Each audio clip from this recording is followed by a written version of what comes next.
नमस्कार मेरे प्यारे श्रोताओं, आज मैं आपके लिए एक ऐसी कहानी लेकर आई हूँ जिसमें आपको घर गृहस्थी के खट्टे मीठे रंग भी दिखेंगे और एक बिगड़ैल लड़के की अजब कहानी भी। ये कहानी सिखाती है कि अच्छी सलाह सोने से भी महंगी होती है और गलत रास्ते की मंजिल हमेशा जेल ही होती है। आइए कहानी शुरू करते हैं। सदियों पहले की बात है। चमनपुर नाम का एक नगर हुआ करता था, जहां पर धनपति नाम का एक बहुत निर्धन सेठ रहा करता था। सेठ का कारोबार बिल्कुल नहीं चलता था। उसके पास एक छोटी सी राशन की दुकान थी जो अब लगभग बंद हो चुकी थी। जीविका का अन्य कोई स्रोत नहीं था। धनपति की उम्र 30 साल पार कर चुकी थी, मगर अभी तक उसका ब्याह नहीं हो पाया था।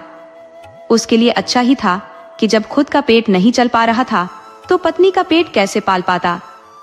कुछ दिन तो पास पड़ोस की मदद से उसके खर्च निकल गए, लेकिन जब सभी को पता चल गया कि धनपति कंगाल हो चुका है, उसके पास अब कुछ नहीं रहा, तो सबने धनपति के लिए दरवाजे बंद कर लिए। घर में बैठ जाने से या घूमते रहने से कभी किसी का पेट नहीं भरा। पेट भरने के लिए उद्यम जरूरी होता है। सेठ ने भी सोच लिया कि मुझे अब किसी के यहाँ नौकरी कर लेनी चाहिए, तो वह काम की तलाश में नगर में निकल पड़ा। पहले तो वह कहीं मजदूरी की तलाश में था, मगर उसके एक परिचित ने कहा, सेठ, तुम किसी के यहाँ मजदूरी करते अच्छे नहीं लगोगे। पूरे सेठ बिरादरी की नाक कट जाएगी। तुम किसी सेठ के यहाँ मुनीम की नौकरी कर लो, इससे तुम्हें रोजगार भी मिल जाएगा और इज्जत भी बची रहेगी। धनपति को यह बात अच्छी लगी, तो वह नगर में कई सेठों के पास काम मांगने गया। खासकर उसकी मांग थी कि कोई उसे मुनीम रख ले। तो नौकर रखने को तो कई लोग तैयार थे, मगर उसे मुनीम रखने को कोई तैयार नहीं हुआ। नगर के एक सेठ बिहारी ने तो यहाँ तक कह दिया, जो सेठ अपनी छोटी दुकान को नहीं संभाल पाया, वह हमारे यहाँ मुनीम बनकर इतने बड़े कारोबार को कैसे संभाल पाएगा। हम तुम्हें मुनीम नहीं रख सकते, हमारे पास नौकर का काम है, चाहो तो कर सकते हो।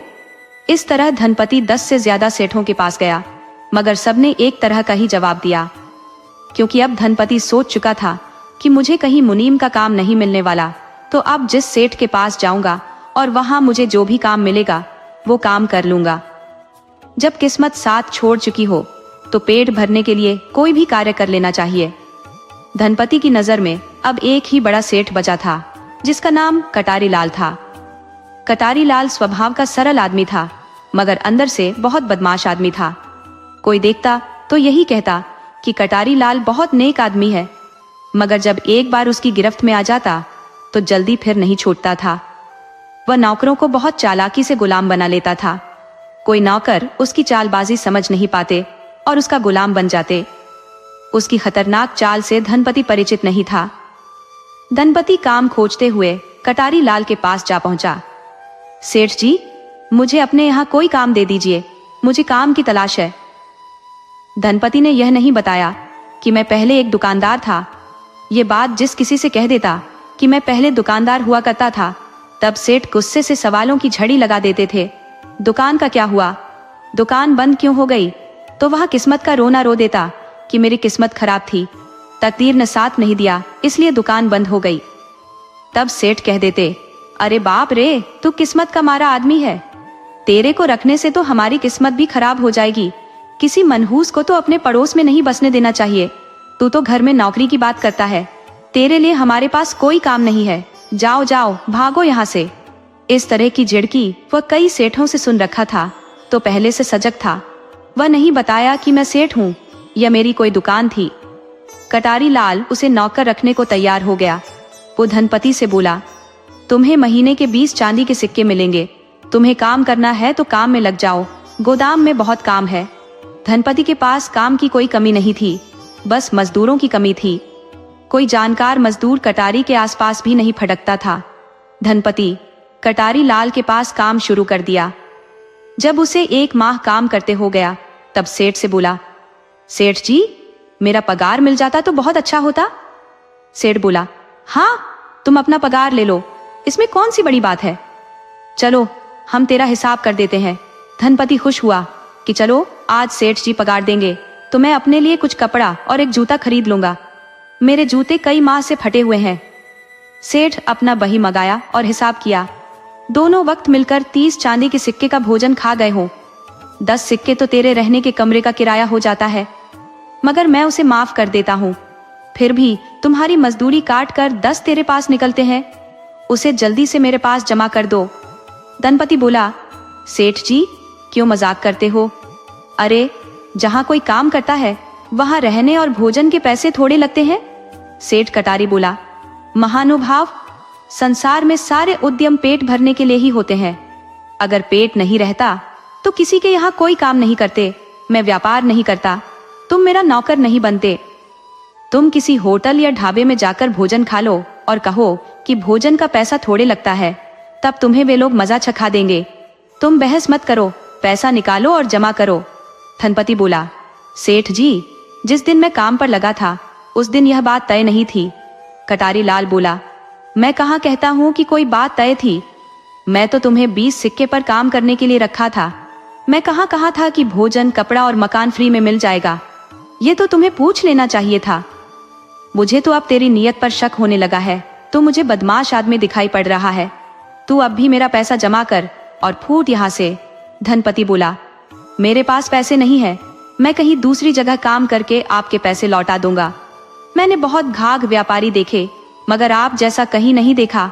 मुझे फंसाने का प्रयास कर रहे हो, वही मेरे साथ करना चाहते हो। मैं जा रहा हूँ और बहुत जल्दी आपका पैसा लौटा दूंगा।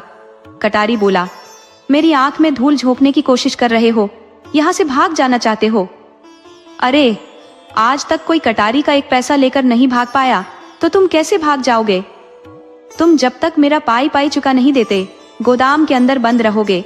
सेठ धनपति को अपने गोदाम के अंदर बंद करा दिया और गोदाम के अंदर उससे रात दिन काम लेता। धनपति को तो यह भी पता नहीं चलता कि कब रात हुई है और कब सुबह हुई है। वह काम करते करते ही गोदाम में सो जाता और जागता तो फिर काम में लग जाता। सेठ दैनिक कार्य का तमाम व्यवस्था गोदाम के अंदर करा दिया था। खाना भी उसे गोदाम के अंदर मिल जाता। जब कई माह गुजर गए तो सेठ गोदाम के अंदर आया। तब धनपति बोल उठा, सेठ जी अब तो आपके पैसे कट गए होंगे, मैंने बहुत काम कर दिया है। तब सेठ बोला, अरे पैसा कैसे कट जाएगा? तू जब तक खाता रहेगा उसके पैसे तो बढ़ते ही जाएंगे। तुझे यहाँ रहते करीब 1 साल हो गए हैं। अब तक तुम अपनी मजदूरी छोड़कर मेरा 200 चांदी के सिक्के के बराबर खा चुका है। उसे पहले काम करके पूरा कर ले। जब तक मेरा पाई पाई नहीं चुका देता तो सूरज की रोशनी को भी तरस जाएगा। धनपति बोला, सेठ जी साफ साफ क्यों नहीं कहते कि तुम मेरे गुलाम बन चुके हो? सेठ बोला, तुम्हारी अक्ल अब सही काम की है। तुम सचमुच इस जिंदगी में मेरे चंगुल से बच नहीं सकते। जो भी हमारे गोदाम में काम करता है वो कभी जवान वापस नहीं जाता। जब बहुत बूढ़ा हो जाता है, बीमार हो जाता है या मर जाता है तो मिररपुर के जंगलों में फिकवा देता हूँ। तुम भी गंभीर बीमार पड़ने, बूढ़े होने या मरने के बाद आजाद हो जाओगे। तब तक मन लगाकर काम किया करो। धनपति कुछ नहीं बोला। वह अब अपनी खुद की गलती पर पछता रहा था कि जब वह नगर के 10 सेठों के पास गया था तो उसी में से किसी के पास क्यों नहीं रह गया, इस कटारी के पास कैसे आ गया। वो अपनी किस्मत पर रो रहा था। इसी तरह वो सेठ का गुलाम बनकर सेठ के गोदाम में रहने को मजबूर हो गया। वो अब जिंदगी से निराश हो चुका था। वो मर जाना चाहता था, मगर चाहने से उसे मौत भी नहीं मिलने वाली थी। अब वह रोज रात को भोजन के बाद सोते वक्त रोया करता था। इस तरह समय गुजरने लगा। सेठ कटारी का पिता बनवारी अभी जिंदा थे। वो 8 साल से बिस्तर पर पड़े पड़े सड़ रहे थे तो एक दिन गुजर गए। सेठ के घर में नौकरों की जरूरत पड़ गई। बहुत खोजने पर भी नए नौकर सेठ के घर में काम करने को तैयार नहीं हुए। सभी को पता था कि जो सेठ के घर गया वह जिंदा नहीं वापस आएगा, तो कोई ढूंढने से नहीं मिला। मजबूरी में सेठ धनपति को ही घर में बुला लिया। मगर सेठ का घर कोई कैद खाने से कम नहीं था। हर वक्त घर के अंदर से ताला लगा रहता था। जालीदार घर था जहां से निकल पाना मुश्किल था। बंद दरवाजे के बाहर 2 पहरेदार पहरा देते थे। सेठ दिन भर काम करा लेने के बाद धनपति को एक घर में बंद करा देता था। उसी बंद कमरे में सेठ धनपति रोया करता। उधर सेठ कटारी की एक ही बेटी थी जिसका नाम मांडवी था, जिसका ब्याह भगवंत नगर के बड़े सेठ गजाधर से हुआ था। वह अपने बाबा की मृत्यु पर मायके आई थी। वह आधी रात में लघुशंका को उठी तो किसी की सिसकने की आवाज सुनी। वह उस कमरे की तरफ बढ़ गई जिधर से रोने की आवाज आ रही थी।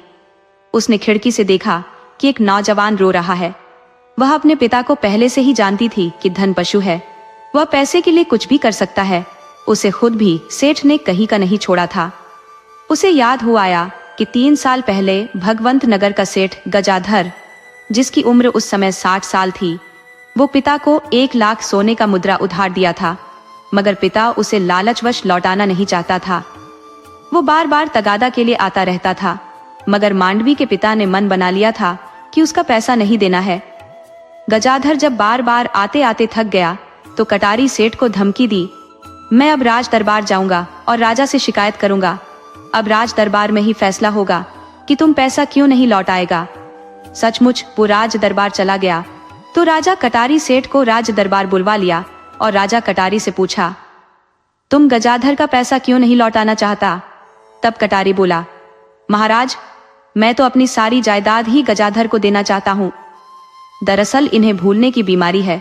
मैं अभी कल ही इनसे बात किया था कि मेरी इकलौती बेटी है, मैं आपका ब्याह उससे करा देता हूँ, अब मेरी सारी जायदाद आपकी हो जाएगी। तो इन्होंने हामी भरा था, मगर न जाने क्या हुआ कि राज दरबार आ धमके। अगर इन्हें नहीं मंजूर था तो ये बात मुझसे कहनी चाहिए थी, मैं इनका पैसा लौटा देता। गजाधर औरत का लोभी था। उम्र के आखिरी पड़ाव पर भी औरत की लोलुपता नहीं छूटी थी। वो राजा से बोला, महाराज, आप मेरा ब्याह राज दरबार में ही करा दो। कटारी बात बात पर पलटी मारने वाला आदमी है, यह दरबार से बाहर जाते ही पलटी मार जाएगा। राजा बोला, कटारी, तुम अभी इसी वक्त अपनी बेटी को शादी के जोड़े में राज दरबार बुलाओ और उसका ब्याह गजाधर सेठ से करा दो। कटारी इस बात से बहुत खुश हुआ। वह जानता था कि गजाधर बड़ा सेठ है, इसका कोई वारिस नहीं है। बेटी का ब्याह करते ही सारी संपत्ति मेरी हो जाएगी। ये साला ऐसे ही 2-4 साल में गुजर जाएगा। कटारी बेटी का ब्याह गजाधर से करा दिया। 20 साल की बेटी 60 साल के बूढ़े के साथ चली गई थी। अब वह 3 साल बाद पिता के घर आई थी तो देख लिया कि एक आदमी बंद कमरे में रो रहा है, तो वह खिड़की के पास गई और बोली, अरे तुम इतनी रात में रो क्यों रहे हो? तो वो आदमी कुछ नहीं बोला। तब लड़की बोली, तुम चुप हो जाओ, तुम मुझे गैर नहीं अपना समझो, मैं तुम्हारी मदद करूंगी और इस कैद से मुक्ति दिलवा दूंगी, लेकिन तुम्हें मेरे कहे अनुसार चलना होगा। अभी तुम बिल्कुल चुप हो जाओ, फिलहाल मैं कल तुमसे बात करती हूँ। अभी कोई देख लेगा तो मैं तुम्हारी कोई मदद नहीं कर पाऊंगी। वो नवयुवती वहां से चली गई। धनपति सोचने लगा कि कटारी जैसे राक्षस के घर में कोई मेरी मदद करे, ये मुमकिन ही नहीं है, और फिर यह औरत मेरी क्या मदद कर पाएगी। रात गुजर गई तो वह काम में लग गया। दिन भर काम करता रहा, मगर वह औरत नहीं दिखाई पड़ी। रात हुई तो सेठ उसे कमरे में बंद करा दिया। आधी रात तक वह उस औरत के आने का इंतजार करता रहा, मगर औरत नहीं आई तो वो पुनः रोने लगा। उसकी सिसकी की आवाज सुन सेठ की बेटी उठकर आ गई और बोली, मैं तुझे मना किया था कि रोना नहीं, पर तुम रो रहे हो। इस तरह रोते रहे तो मैं तुम्हारी कोई मदद नहीं कर पाऊंगी। तुम मेरी बात पर भरोसा करो और चुप हो जाओ। तुम हमेशा मुस्कुराते रहो। मैं वादा करती हूँ कि अपनी जान देकर भी तुम्हारी मदद करूंगी। अब सो जाओ। इतना कह औरत पुनः चली गई। दूसरे दिन सुबह से धनपति बहुत खुश होकर काम करने लगा। उसे देखकर लगता था कि इस घर का ही सदस्य है। वो बिना बताए भी घर का काम पूछ पूछ कर रहा था। सेठ को समझ नहीं आ रहा था कि इसमें इतना बदलाव कैसे हुआ है। इस तरह एक पखवाड़े तक वह काम करता रहा। हालांकि सेठ उसे कैद करने में कोई ढिलाई नहीं कर रहा था। एक दिन वो धनपति को कमरे में कैद कर रहा था कि उसकी बेटी आ गई और बोली, पिताजी, इस आदमी को आप रोज कमरे में बंद क्यों करते हो? सेठ बोला, बेटी, तुम नहीं समझोगी, ये बहुत खतरनाक आदमी है। खुला रहने पर किसी पर भी हमला कर सकता है। फिर हमारा घर औरतों का है, ऊपर से बहुत मेहमान औरतें आई हुई हैं। किसी के साथ कोई गड़बड़ कर दिया तो मुश्किल खड़ी हो जाएगी। मैं कल इसे गोदाम में ले जाकर बंद करा दूंगा। इसका काम गोदाम में है। ये गोदाम में ही काम करता था, मगर मजदूर नहीं मिलने के कारण इसे यहाँ लाना पड़ा था। लड़की बोली, क्या पिताजी, आप इस तरह के गुलामों से डरते हो? अरे यह गुलाम है, अपनी पहचान खो चुके हैं। इनकी दशा उस किसान की गाय की तरह है जो रस्सी टूट जाने पर भाग तो जाती है, मगर कुछ देर बाद खुद वापस आ जाती है। ये गुलाम भी कहीं नहीं जाएगा, न किसी का कुछ नुकसान करेगा। आपको लगता है कि यह आपके लिए खतरा है तो इसे हमारे साथ भगवंत नगर भेज दो। हमारे पास एक भी गुलाम नहीं है, वहाँ मजदूर भी बड़ी मुश्किल से मिल पाते हैं। घर का सारा काम मुझे ही करना पड़ता है। सेठ बोला, तुम्हारा दिमाग खराब हो गया है। अरे यह मर्द है, कोई नौकरानी नहीं, वहां तुम अकेली घर में रहती हो। तब सेठ की बेटी बोली, नहीं पिताजी, हमेशा मेहमानों से घर भरा रहता है। 10-15 लोग रोज आ जाते हैं। मैं खाना बनाते और खिलाते बहुत परेशान हो जाती हूँ। आप इसे नहीं भेज सकते तो कोई बात नहीं, मुझे एक नौकर और नौकरानी का प्रबंध करा दो, वरना मैं यहाँ से ससुराल नहीं जाऊंगी। सेठ बोला, मैं तुझे एक नौकरानी और एक नौकर का प्रबंध करा दूंगा, लेकिन इसके विषय में भूल कर भी नहीं सोचना। लड़की बोली, मुझे क्या पड़ी है ऐसे गुलामों के विषय में सोचने की।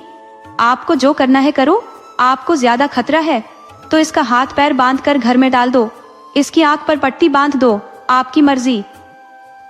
सेठ की बेटी वहां से चली गई, मगर सोचने लगी कि मैं उसके आगे कुछ ज्यादा ही बोल गई। बेचारा एक पखवाड़े से बहुत खुश था, मगर आज उसका दिल टूट गया होगा। वह चैन से सो न सकी। आधी रात में चुपके से उठकर आई तो देखी कि धनपति कमरे में अभी तक उदास बैठा है। तो वह बोली, अरे तुम अब तक उदास बैठे हो? तुम शायद मेरी बात को बुरा मान गए हो, लेकिन मैं सिर्फ दिखावे के लिए ऐसा बोली थी। मैं तुम्हें हर हाल में आजाद कराकर रहूंगी। मैं तुझे अपने साथ लेकर ससुराल जाऊंगी। अब और तुमसे कुछ नहीं कहूंगी, तुम आराम से सो रहो। धनपति शाम के समय से बहुत टेंशन में था, मगर अब औरत की चाल को समझ गया था कि वह जरूर मुझे आजाद कराने के लिए ही ऐसा कह रही है। अगर मेरे खिलाफ नहीं बोलेगी तो सेठ शंका कर जाएगा। दूसरे दिन सेठ सुबह में ही धनपति को अपने गोदाम में लेकर चला गया। उधर गजाधर सेठ पत्नी को लाने के लिए आ गया। अब मेरी औरत को विदा कर दो। सेठ घर में अपनी पत्नी और बेटी से सलाह लेने गया तो लड़की बोली, पिताजी, पहले तो मैं 3 साल बाद आई हूँ। मुझे 3 साल तक कितना कष्ट उठाना पड़ा है, आप समझ नहीं सकते। आपको यदि मुझे भेजना है तो एक नौकर और नौकरानी का प्रबंध कर दो। वैसे सेठ से बोलो कि लड़की 3 साल बाद आई है तो 1-2 माह रहने के बाद ही जाएगी। कटारी सेठ गजाधर से बोला, आप 1 माह बाद आना, मैं बेटी को भेज दूंगा। अब बहुत दिन बाद आई है तो कुछ दिन रहना बनता ही है। यह सुन गजाधर भड़क गया, ये क्या तमाशा है?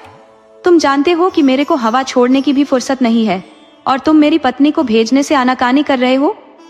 तब कटारी बोला, सेठ जी, ये घर भी तो उसी को मिलना है, यहाँ का कारोबार भी तो वही दिखेगी। गजाधर ये सुन थोड़ा नरम पड़ा, बोला, तो ठीक है, मैं अब पत्नी को ले जाने नहीं आऊंगा, उसे किसी के साथ भेज देना। कटारी अपनी बला टानने के लिए कह दिया, हाँ मैं किसी के साथ भेज दूंगा। तो गजाधर चला गया। इधर धीरे धीरे 1 माह गुजर गया। कटारी को न तो कोई नौकर मिला, न कोई ऐसा आदमी जो बेटी को उसके ससुराल छोड़ आए। वह बहुत दिमाग लगाने के बाद सोचा कि धनपति को उल्लू बनाता हूँ, वो अपनी रिहाई के लिए जरूर बेटी को ससुराल छोड़ आएगा और जब छोड़ कर आएगा तब उसे पुनः गोदाम में कैद कर लूंगा।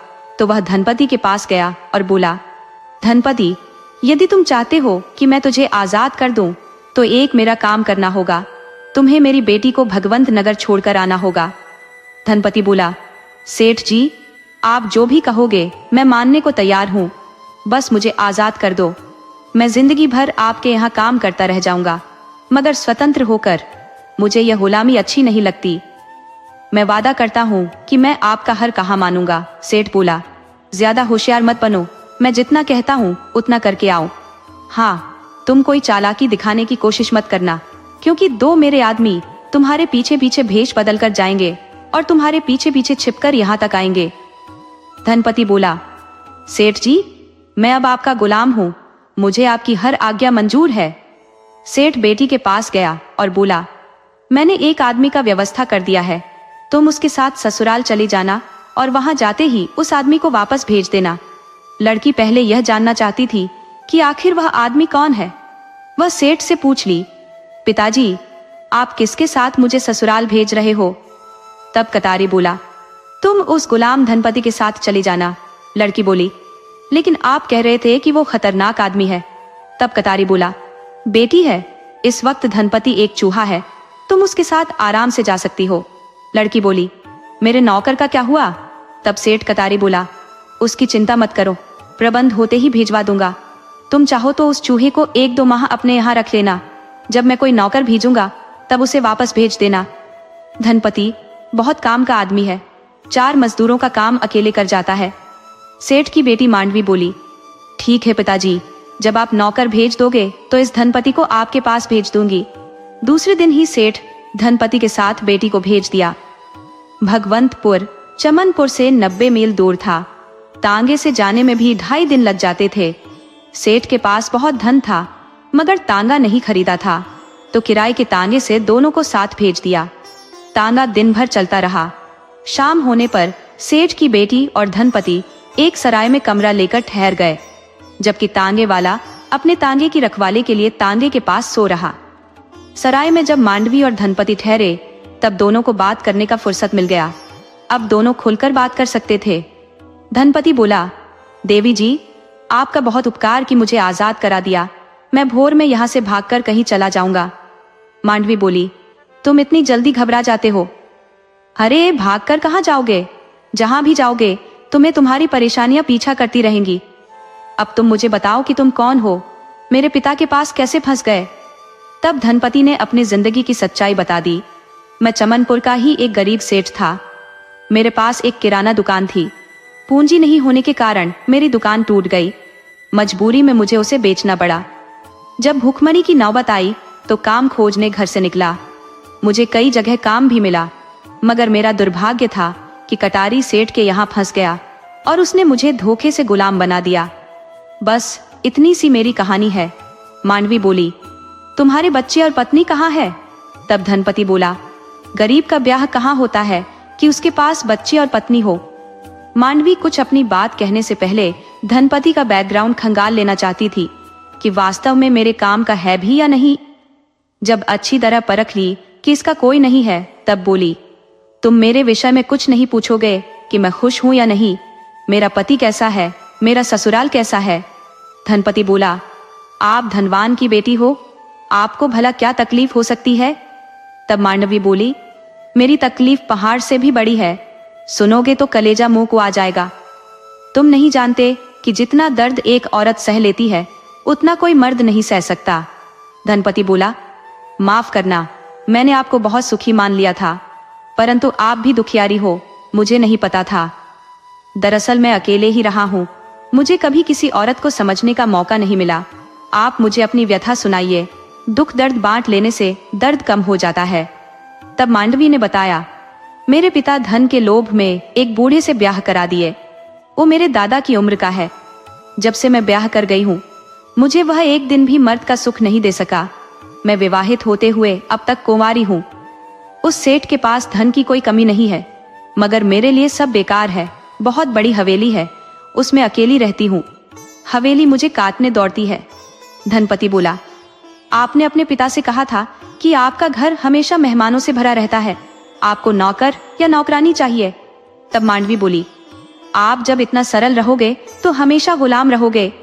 अरे मैंने आपसे वादा किया था कि आपको आजाद कराऊंगी, तो मैंने उनके सामने झूठ बोल दिया।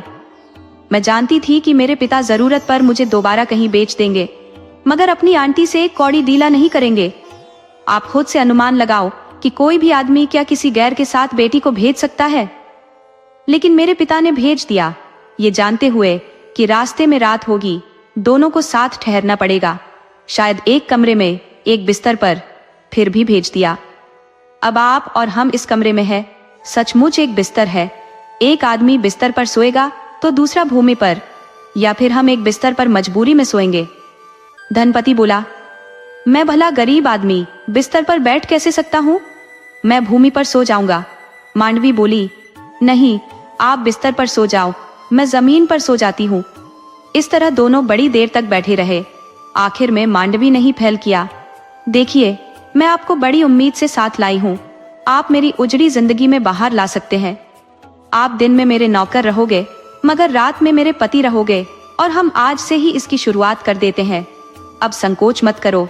अब क्या जमीन पर सोना या बिस्तर पर सोना, हम मरते दम तक एक साथ रहेंगे। आगे आप मुझ पर भरोसा करो, मैं सब ठीक कर दूंगी। दोनों अब एक पति पत्नी की तरह बिस्तर पर सो गए। दूसरे दिन यात्रा किए। और फिर दूसरे सराय में ठहरे। तीसरे दिन मांडवी धनपति को लेकर भगवंत नगर पहुंच गई। सेठ गजाधर बोला, ये नौजवान कौन है? तब मांडवी बोली, मेरा नौकर है। गजाधर बोला, वहां से नौकर लाने की क्या जरूरत थी? कहती तो मैं एक नौकरानी रख लेता। मांडवी बोली, आपने सही सोचा है, आप बूढ़े हो चले हो, आपकी सेवा के लिए एक नौकरानी जरूर चाहिए, मुझसे आपकी सेवा नहीं हो पाएगी। 7। अब आगे कुछ नहीं कहा। अब औरत के आगे सेठ की औकात क्या थी? उसमें दम ही नहीं था कि औरत के पास जाए, तो वह हवेली के बाहर बैठक में ही रहता, दिन भर दुकान गोदाम के पचड़े में पड़ा रहता। उसने एक नौकरानी भी रख लिया था तो वह गजाधर की सेवा कर देती। इधर घर के अंदर मांडवी और नौकर धनपति रह जाते। इस तरह 1 साल होने को आया, तभी मांडवी ने एक बच्चे को जन्म दे दिया। इस खुशखबरी को सेठ की नौकरानी सेठ के आने पर सुनाई तो सेठ हैरान रह गया। वो खूब जोर जोर से हंसा, फिर जोर जोर से रोया और पलंग के पटिये पर सिर पटक कर बेहोश हो गया। ज्यादा रात होने के कारण नौकरानी वैद्य को बुलाने नहीं गई। वो घर के अंदर मांडवी से नहीं कही, क्योंकि वह खुद प्रसव गृह में थी। उसकी देखभाल दाई और धनपति कर रहे थे। दाई कोई बच्ची नहीं थी, वह कोई मूर्ख भी नहीं थी। उसे पता था कि सेठ कभी घर के अंदर पत्नी के पास नहीं जाता। ये बच्चा सेठ का नहीं है, जरूर ही धनपति का है। मगर नौकरानी को क्या पड़ी थी कि अपना मुंह खोले। रात में ही सेठ गजाधर गुजर गया। इसकी खबर जब कटारी सेठ को लगी तो वह भागा, मगर बीच रास्ते तांगे वाले से भाड़े को लेकर विवाद हो गया तो सेठ ने दूसरा तांगा सस्ते में सेट कर लिया और भगवंत नगर चल पड़ा। सेठ को नहीं पता था कि जिस तांगे पर बैठा है उसका घोड़ा पागल है।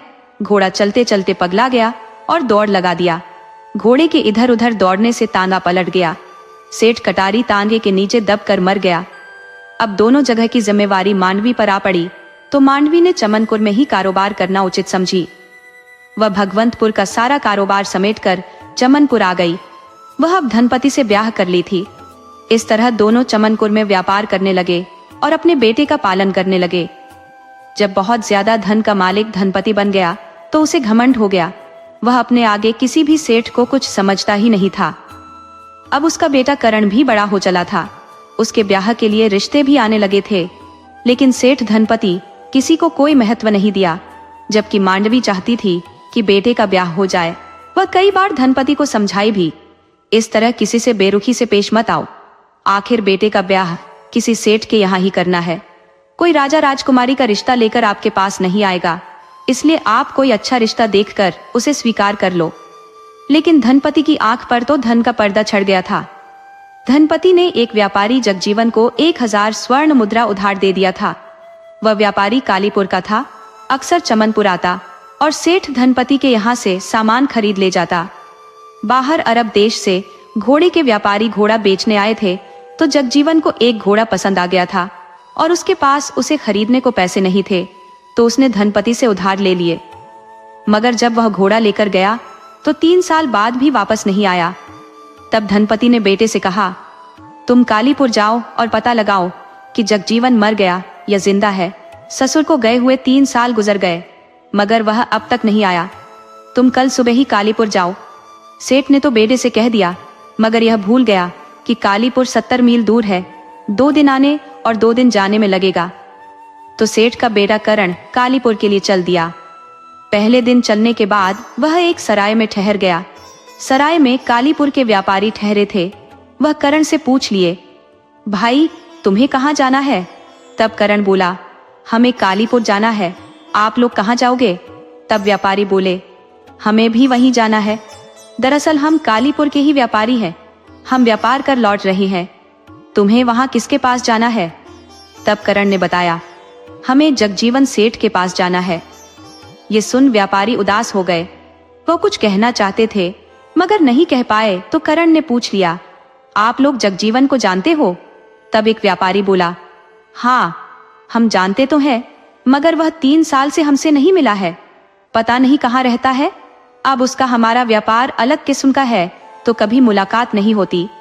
इस प्रकार दूसरे दिन चलने के बाद रात होते होते करण कालीपुर पहुंच गया।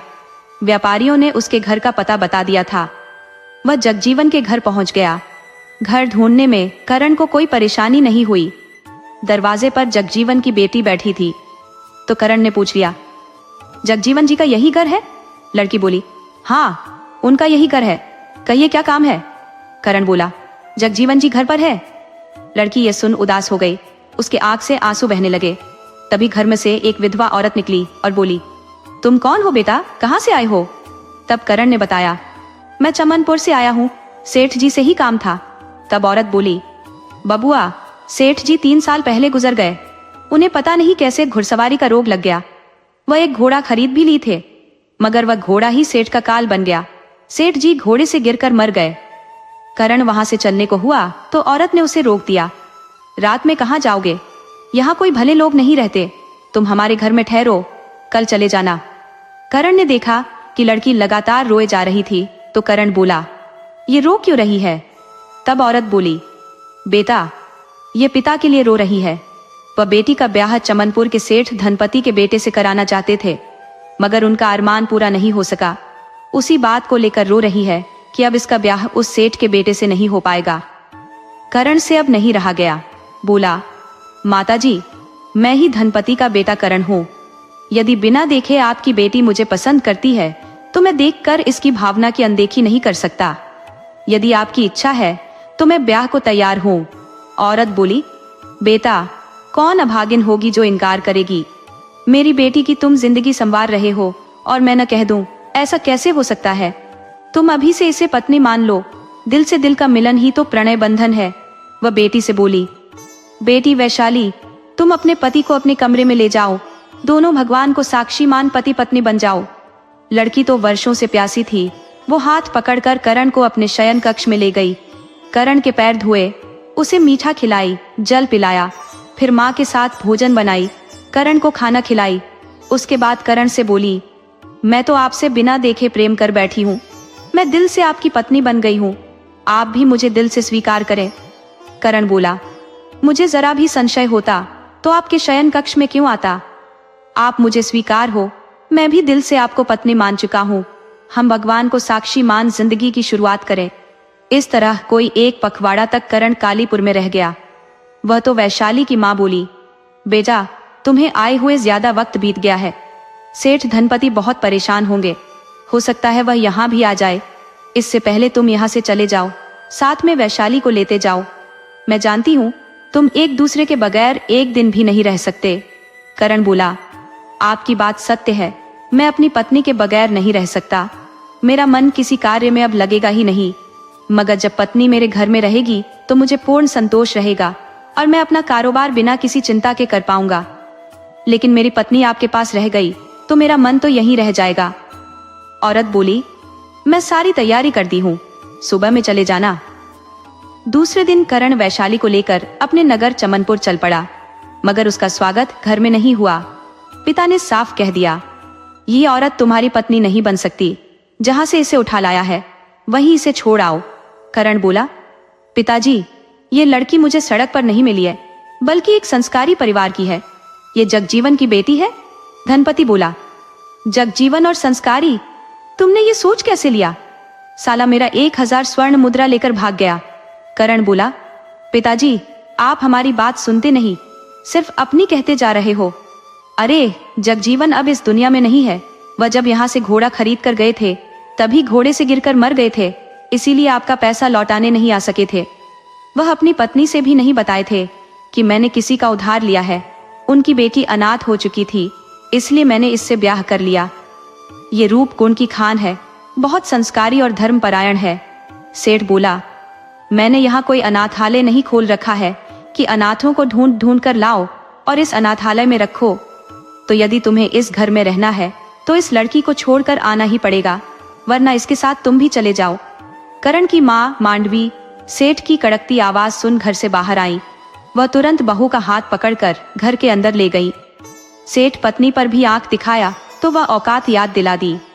अपने गिरेबान में झांक कर देख लो कि तुम कहाँ खड़े हो, मैं तुम्हारी हर बात बर्दाश्त कर सकती हूँ, मगर बेटे का अपमान हरगिज नहीं सह सकती। आइंदा बेटे बहू पर आंख दिखाए तो अच्छा नहीं होगा। धनपति को अपनी औकात समझ में आ गई थी कि वह जो कुछ है मांडवी की कृपा से है, इसके आगे वह कुछ नहीं बोल सकता। मगर उसके आंख में जगजीवन की बेटी कांटा बनकर चुभने लगी। ऐसी बात नहीं कि वह सुंदर नहीं थी, कोई कमी थी उसमें। कमी थी तो पैसे की, कि साथ कुछ नहीं लाई थी। जबकि धनपति बेटे से उम्मीद लगा बैठा था कि दहेज में लाखों स्वर्ण मुद्रा तो ला ही देगा। अब पत्नी के सामने तो भीगी बिल्ली बन गया, मगर अंदर अंदर सुलगता रहा कि जगजीवन की बेटी को किसी तरह भगा देना है।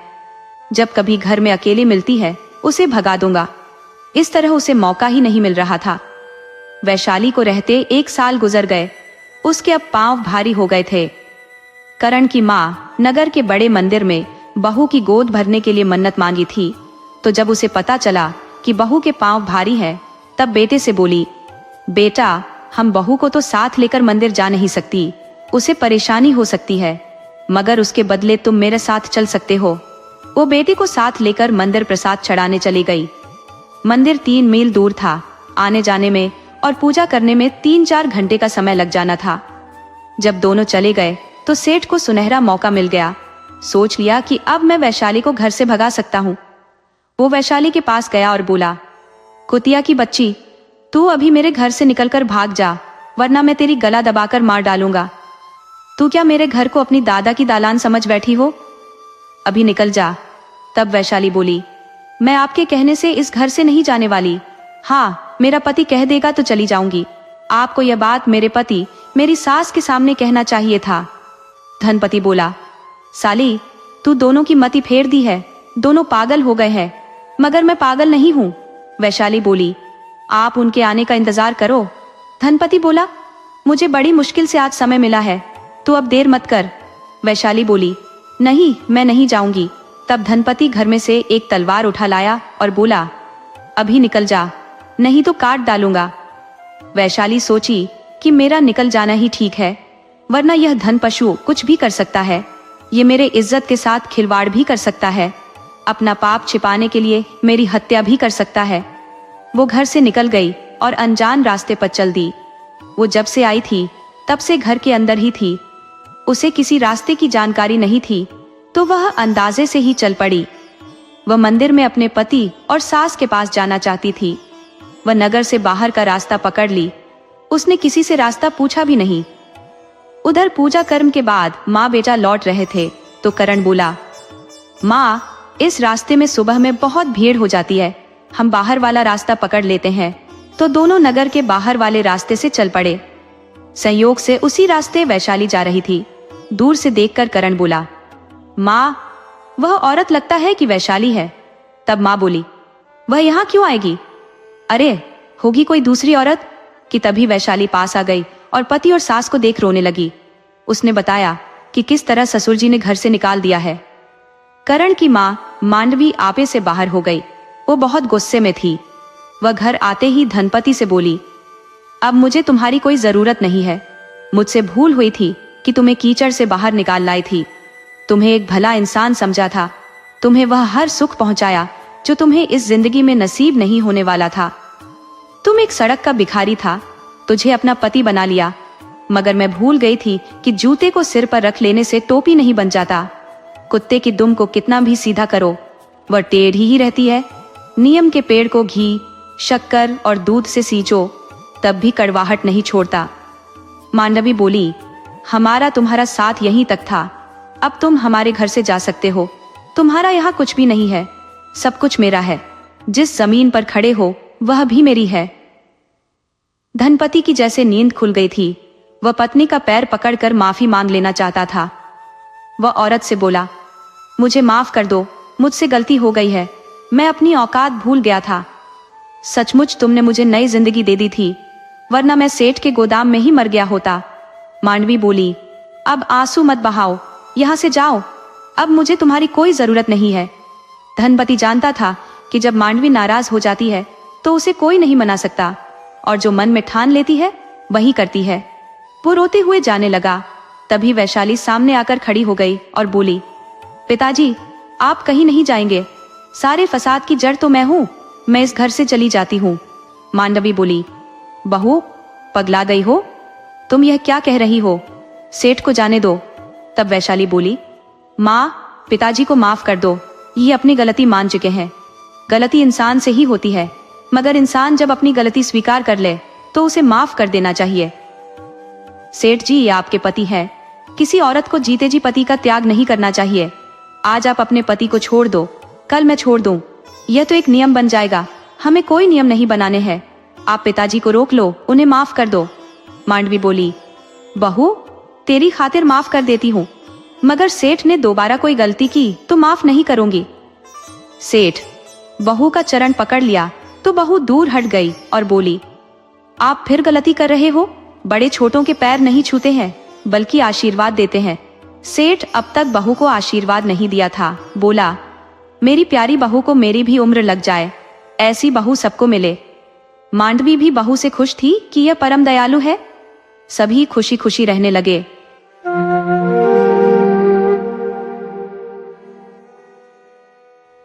पुराने समय की बात है। सुमंत नगर नाम का एक नगर था, जहां बहुत बड़े बड़े अमीर सेठ रहा करते थे। उस समय के सबसे अमीर नगरों में सुमंत नगर का नाम था। बहुत दूर दूर के व्यापारी उस नगर में व्यापार करने आते थे। जो सामान कहीं भी नहीं मिलता, वह सुमंत नगर में मिल जाता था। उस नगर की सबसे बड़ी खासियत थी कि सामान सस्ते में मिलता था, तो उस नगर में व्यापारियों का जमावड़ा लगा रहता था। उस नगर से 101 मील की दूरी पर एक जंगल था, जिसे लोग दानव वन कहते थे। उस जंगल में इंसान तो क्या, पालतू जानवर भी जाने में बहुत डरते थे।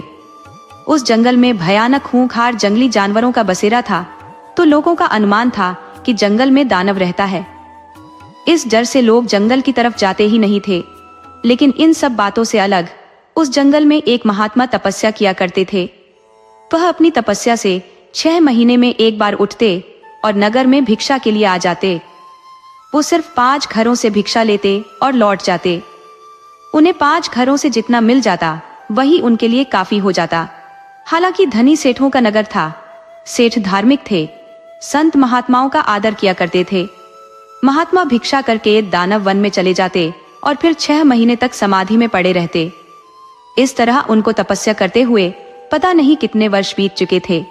सेठों ने उन्हें जवानी के दिनों से देखा था। सेठ अब बूढ़े हो चले थे। उनका कारोबार बेटे संभाल लिए थे, मगर महात्मा अब भी नए थे। जाहिर था कि वह सैकड़ों साल से जंगल में तपस्या में लीन थे। अब वह एक परम सिद्ध सन्यासी हो चुके थे। उनके प्रभाव से उस जंगल के हिंसक पशु भी जीव हिंसा करना छोड़ दिए थे। उनके चाहने से ही अब जंगल की हर गतिविधि होती थी। पहले उस जंगल में लोग जाने से डरते थे। अब महात्मा के प्रभाव से रात में भी जंगल से आने जाने लगे थे। अब उन्हें जंगल में कोई डर नहीं लगता था। उस जंगल के दक्षिणी किनारे पर दयालपुर नाम का एक गांव था, जहां पर एक दरिद्र किसान रहता था। उसका नाम मधुसूदन था। हालांकि उसके पास बहुत उपजाऊ जमीन थी।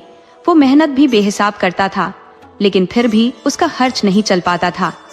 जबकि घर में केवल 2 प्राणी ही थे, उनको आमदनी से ज्यादा नुकसान हो जाता था। कभी कभी तो ऐसा हो जाता कि सामने रखा भोजन भी नहीं खा पाते। या तो छिपकली गिर जाती, या कुत्ता बिल्ली झूठा कर देते, या फिर बंदर झपट कर ले जाते। ताज्जुब की बात थी कि उस गांव में कोई बंदर नहीं रहते थे। वह काफी हैरान परेशान था कि यह सब हो क्यों रहा है। घर में रखे पैसे और अनाज भी गायब हो जा रहे हैं। संदूक में ताला लगा है और पैसे गायब है। वह पत्नी पर शक करता कि कुछ गड़बड़ यही कर दे रही है। ये किसी मर्द से प्रेम करने लगी है और घर का धन उस पर लुटा रही है। तो पत्नी पति पर शक करती कि पति किसी औरत के चक्कर में है और घर का धन रात में छिपकर उसे दे रहा है।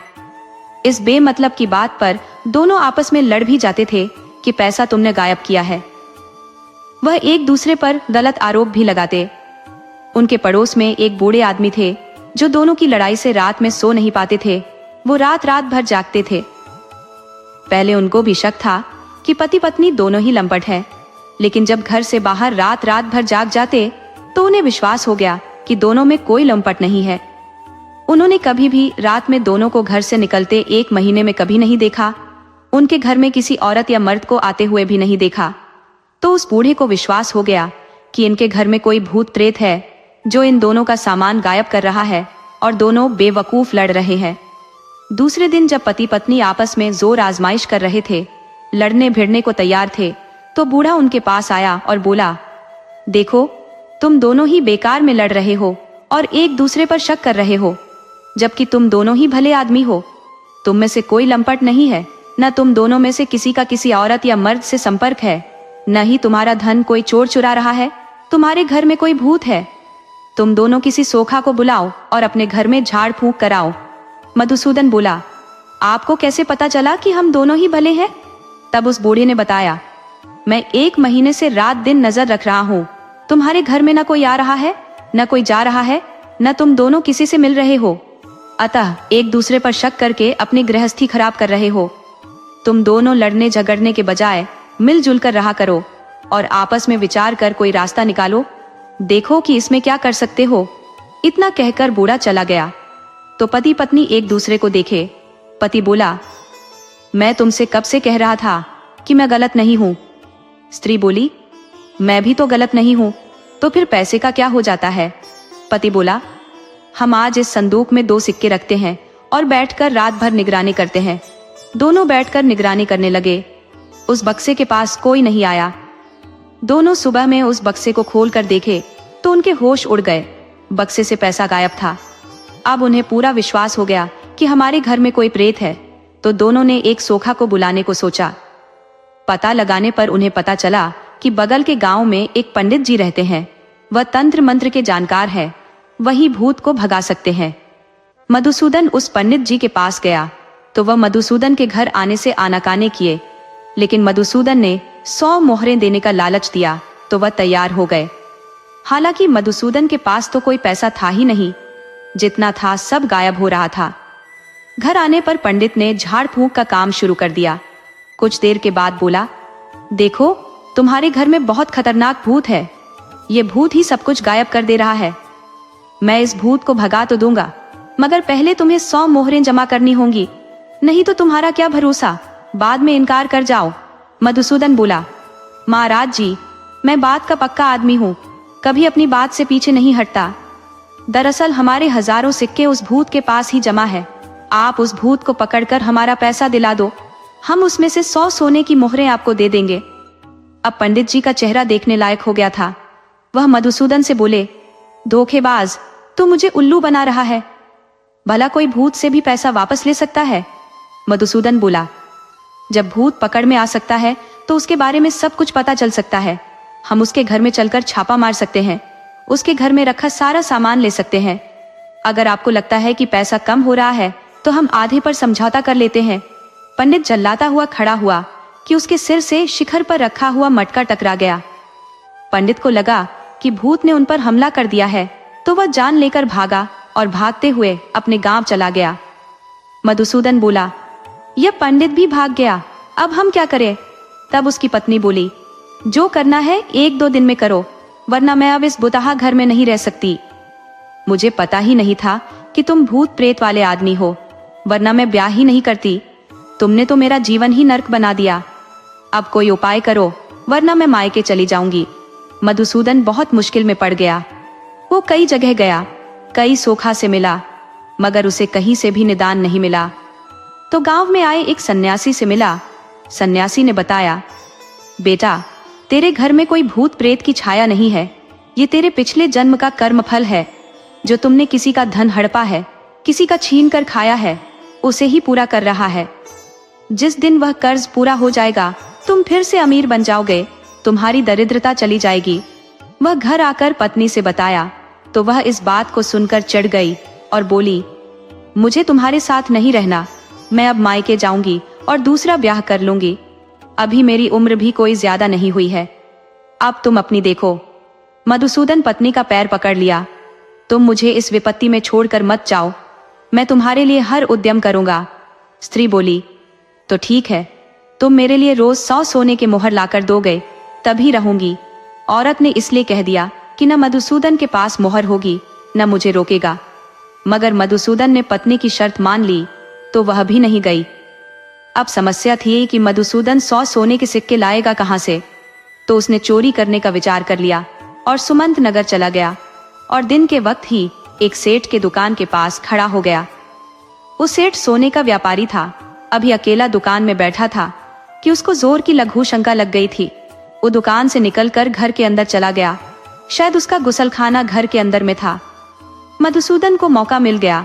उसका संयोग भी अच्छा था कि सेठ ने अपने गले में ताला नहीं लगाया था और उसमें 1000 मोहरों की थैली पड़ी थी। मधुसूदन जल्दी से निकालकर चलता बना। उसने पहली बार चोरी की थी तो उसे डर भी बहुत लग रहा था, फिर भी बचते बचाते अपने घर चला आया और वो स्वर्ण मुद्रा पत्नी को दे दिया तो वह बहुत खुश हुई।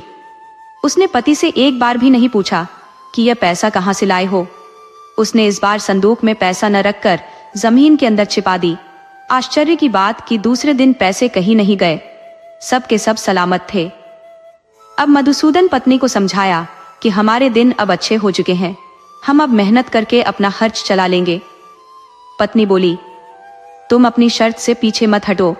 अभी तुमने 10 दिन के खर्चे एक मुश्त दिए हो तो 10 दिन तक खामोश हूं, मगर 11वें दिन तुम मुझे बिन पैसे के रोक नहीं पाओगे। अब मधुसूदन की मजबूरी हो गई कि कहीं से चोरी करके लाए। अब वह रात में चोरी करने लगा। समय गुजरा और मधुसूदन एक पेशेवर चोर बन गया और किसी भी तरह पत्नी के लिए 100 सिक्के ला देता। एक दिन उसके समझ में आया कि मैं यह गलती कर रहा हूँ। अरे, जब पैसे से ही पत्नी रखनी है तो इससे अच्छा तो कोठे वाली है या फिर कोई भी औरत रख सकता हूँ। ये विचार कर वह अब कोठे पर जाने लगा। रात में नगर में चोरी करता और दिन के वक्त जंगल में छिप जाता। जंगल में ही उसे हर सुविधा मिल जाती। वो जंगल में ही वेश्याओं को भी बुलाने लगा, मगर एक बात भूल गया कि वह गलत कर रहा है। वेश्या भी एक औरत होती है और औरत के पेट में कोई बात पचती नहीं है, वह किसी न किसी से जरूर कहेगी। उसके पास जो नगर की वेश्या आती थी वह राज दरबार के एक सैनिक के भी संपर्क में थी, बल्कि वह सैनिक उससे प्रेम करता था। उधर राज दरबार में नगर के सेठ रोज राजा से मिलने जाते थे। महाराज, आप हमारी रक्षा कीजिए, नगर में एक चोर ने आतंक मचा रखा है, वह आए दिन हमें लूट रहा है, हम हर यत्न कर थक गए हैं। राजा सैनिकों को आदेश दिया, उस चोर को जिंदा या मुर्दा राज दरबार में हाजिर करो। जो सैनिक या प्रजा उस चोर को पकड़कर लाएगा उसे राज्य का मंत्री बना दिया जाएगा। यह आदेश जब सैनिकों को मिला तो चोर को पकड़ने के लिए जी जान से लग गए। वह सैनिक भी लग गया जो वेश्या का प्रेमी था। वो एक पखवाड़े तक प्रेमिका से मिलने नहीं गया। बड़ी फुर्सत में गया तो वह बहुत तनाव में था। उसकी प्रेमिका ने उलाहना दी, एक पखवाड़ा कहाँ थे? तब उसने बताया, एक चोर को पकड़ने की फिराक में लगा हूँ, अगर मैं चोर को पकड़ लिया तो राज्य का मंत्री बन जाऊंगा। वेश्या बोली, इसमें कौन सी बड़ी बात है, अगर मैं चोर को पकड़वा दूं तो मुझे क्या इनाम दोगे? सैनिक बोला, तुम मंत्री की पत्नी बन जाओगी, अब इससे बड़ा कोई इनाम नहीं हो सकता। तब वह वेश्या बोली, ठीक है, कल मेरे साथ जंगल में चलो, मैं चोर का निवास स्थान दिखा दूंगी। वो जंगल में कहाँ रहता है मुझे पता है, मजबूरी में मुझे कई बार उसके पास भी जाना पड़ा है तो मैं उसका निवास देख ली हूँ। वो जंगल में जमीन के अंदर गड्ढा बनाकर रहता है, ऊपर से झाड़ी ऐसा लगा देता है कि कोई भी वहां तक नहीं पहुंच सकता। पूरा जंगल छान मारो मगर वह कभी किसी के पकड़ में नहीं आ सकता। आप अभी से अपने को मंत्री मान लो। वह वेश्या सैनिक को लेकर जंगल में चल गई, लेकिन उससे पहले चोर के दिमाग में भी यह बात आ गई थी। वह जान गया था कि राजा के सैनिक उसे पागलों की भांति खोज रहे हैं। वैसे तो वह कभी किसी के पकड़ में नहीं आ सकता, लेकिन वह वेश्या ने मेरा निवास स्थान देख लिया है। यदि उसके मन में मंत्री बनने या अपने किसी प्रिय को बनाने की लालच आ गई तो वह राजा के सैनिकों को मेरा निवास स्थान दिखा सकती है और मुझे पकड़वा सकती है। तो वह रात में ही सारा धन एक पास के तालाब में छिपा दिया और एक घने पेड़ के ऊपर चढ़कर उसके डाल में बने कोटर में छिप गया और वहीं से छिपकर जंगल का नजारा देखने लगा। वो देखा कि वेश्या एक सैनिक के साथ चली आ रही है। वो उस स्थान पर पहुंच गई है जहां वो रहता था। वह जल्दी से झाड़ी हटाकर गड्ढे में जाती है, मगर आज गड्ढा और भी गहरा हो गया है। अब उसमें जाने वाला खुद से नहीं निकल सकता। औरत गड्ढे में चली तो जाती है मगर उसमें चोर को नहीं पाती और न खुद निकल पाती है। वो सैनिक से कहती है, लगता है चोर साला भाग गया है और इस गड्ढे में और गहरा गड्ढा खोद दिया है, अब आप हेल्प करके मुझे बाहर निकालो। सैनिक बोला, मैं तुम्हारी कोई मदद नहीं कर सकता, मुझे तुम जैसी औरत जरा भी पसंद नहीं। तुमने मुझसे कहा था कि सिर्फ आपसे प्यार करती हो, मैं कभी दूसरे की तरफ देखी भी नहीं हूँ, लेकिन तुम चोर की भी प्रेमिका रही हो, उससे मिलने के लिए इस गड्ढे में आती जाती रही हो। तुम मुझे खुल्लम खुल्ला धोखा देती रही हो। औरत बोली, आप गलत समझ रहे हो। मैं भले ही 100 लोगों से मिली हूँ, लेकिन प्यार सिर्फ आपसे किया है। आप अंदाजा इस बात से लगा सकते हो कि मैंने सेवा का कोई मूल्य आपसे नहीं लिया है। और फिर मैं कोठे वाली हूँ, ये तो मेरा धंधा है। आपको मुझसे प्रेम नहीं करना, मत करो, मगर अभी मुझे इस गड्ढे से बाहर निकालो। वो सैनिक बोला, मुझे दूसरे की माशूका का हाथ नहीं पकड़ना, तुम खुद अपने चोर प्रेमी को बुला लो। वो सैनिक उस गड्ढे में बहुत सी कंटीली झाड़ियां डाल दिया और चला गया। वेश्या मदद की गुहार लगाती रह गई। चोर पास ही पेड़ के ऊपर कोटर में छिपा था। वो रात होने पर पेड़ से उतरा और उस गड्ढे के पास आ गया। उस गड्ढे में वेश्या फंसी थी। वो चोर को देखते ही बोली, आप आ गए, आप मुझे बचा लो। चोर बोला, मैं तुम्हें बचाऊं? मगर किस लिए? तुमने मेरे ऊपर कौन सा एहसान किया है? तुम तो मुझे पकड़वाने के लिए सैनिक साथ लाई थी। उस सैनिक से मदद क्यों नहीं ली? जबकि तुम्हारा उसका रिश्ता प्रेम का था, हमारा तो व्यापार का रिश्ता है। जरूरत खत्म तो रिश्ता भी खत्म। अब तुम मेरी कौन हो जो मैं तुम्हारी मदद करूं? और किस लिए? अरे, तुम्हें मंत्री खुद बनना था, तुम मुझसे कही होती, मैं तुम्हारे लिए खुद राज दरबार जाकर सूली छड़ जाता, तुम मंत्री बन जाती। लेकिन मुझे गद्दारी जरा भी पसंद नहीं। चोर ने कुछ सूखी लकड़ी, खरपतवार रखकर उस गड्ढे के ऊपर आग लगा दी और भाग गया। मगर वो जंगल में भागता रहा। दिन के वक्त जंगल के चप्पे चप्पे पर सैनिक खड़े हो जाते थे। 2-4 दिन तक किसी तरह छिपकर चोर ने अपनी जान बचाई, मगर सैनिकों के कड़े पहरे के कारण भूखे मरने की नौबत आ गई। तो चोर कोई चारा न देख दानव वन के महात्मा के पास चला गया और उनका चरण पकड़ लिया। महात्मन, मुझे बचा लीजिए। महात्मा बोले, तुम्हें अब कौन बचा सकता है? तुम्हारे पाप कर्म इतने बढ़ गए हैं कि चोरी के अलावा अब हत्या भी करने लगे हो। अब तुम्हें वह औरत ही माफ कर सकती है जिसे तुमने जला दिया था। चोर बोला, महात्मा, वह औरत तो मर चुकी है, वो मुझे कैसे बचा सकती है? महात्मा बोले, जिस वन में कोई जानवर का शिकार नहीं कर सकता, वो इंसान का कैसे कर सकता है? तू चोरी करके और हत्या का प्रयास कर मेरी शक्तियों को ललकारा है, तुझे तो हर हाल में फांसी होनी चाहिए। चोर बोला, महात्मन, अब मेरी जिंदगी आपके हाथ में है। अगर आपको लगता है कि मुझे फांसी होनी चाहिए तो वह फांसी आप मुझे खुद दीजिए, मैं आपके हाथों मरना चाहता हूँ। वो इतना कह महात्मा के चरण में लेट गया तो महात्मा का कोमल हृदय पिघल गया। वो उस औरत से बोले जो उनकी कुटिया में बैठी थी। वो औरत कुटिया से निकलकर बाहर आई। चोर देखकर हैरान हुआ, ये तो वेश्या है, कैसे जिंदा बच गई? शायद महात्मा खुद जाकर बचाए हैं। ये तो मुझे हरगिज माफ नहीं करेगी, ये भला क्यों मुझे माफ करने लगी? लेकिन औरत बोली, महात्मन, मैं इस चोर को इसकी गलतियों के लिए क्षमा करती हूँ, आप इसे माफ करें और इसका मार्गदर्शन करें। ये चोर भी गलत रास्ता छोड़कर मेरी तरह सही राह पर आ जाए, इसको सद्बुद्धि दीजिए। महात्मा बोले, जब तुमने अपने कातिल को माफ कर दिया है तो मैं भी इसे माफ कर देता हूँ। चोर ने उस दिन से कान पकड़ लिया कि मैं कभी कोई चोरी नहीं करूंगा। वेश्या सन्यासिनी बन गई तो चोर सन्यासी बन गया। इस तरह चोर को आश्रम में रहते 1 साल गुजर गया तो एक दिन महात्मा बोले, तुम नगर में जाओ और भिक्षा मांग लाओ।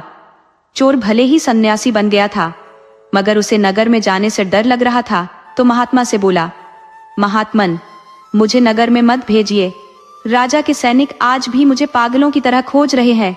महात्मा बोले, वत्स, तेरे अंदर का चोर मर चुका है, अब तू एक सन्यासी हो गया है, अब तुझसे कोई हाल भी नहीं पूछेगा। महात्मा की बात मानकर चोर नगर में गया तो उससे किसी ने नहीं पूछा कि आप कौन हो। जो भी मिला आदर के साथ प्रणाम किया और भिक्षा में बहुत सारा अन्न और पैसा दिया। चोर उसे वापस लेकर आ गया। चूंकि चोर का नाम मधुसूदन था, उसका घर, खेती बाड़ी सब कुछ था, मगर अब उसका मन सन्यासी का हो गया था, तो फिर लौटकर कभी घर नहीं गया। इस तरह उसे रहते 12 साल गुजर गए तो एक औरत महात्मा के पास आई। महात्मन, मेरा पति मेरी गलतियों के कारण मुझसे बिछड़ गए। 12 साल गुजर गए, वह आज तक वापस नहीं आए।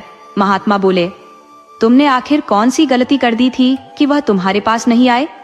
इन 12 सालों में तुम क्या कर रही थी? तब औरत ने बताया, मैं दयालपुर की हूँ।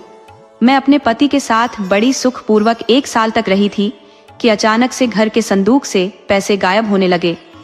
मुझे पति पर शक हुआ कि यह पैसा मेरा पति गायब कर रहा है, किसी औरत पर लुटा रहा है, जबकि उनको शक था कि पत्नी बेवफा है। इस बात को लेकर हम दोनों में लड़ाई हो जाती थी।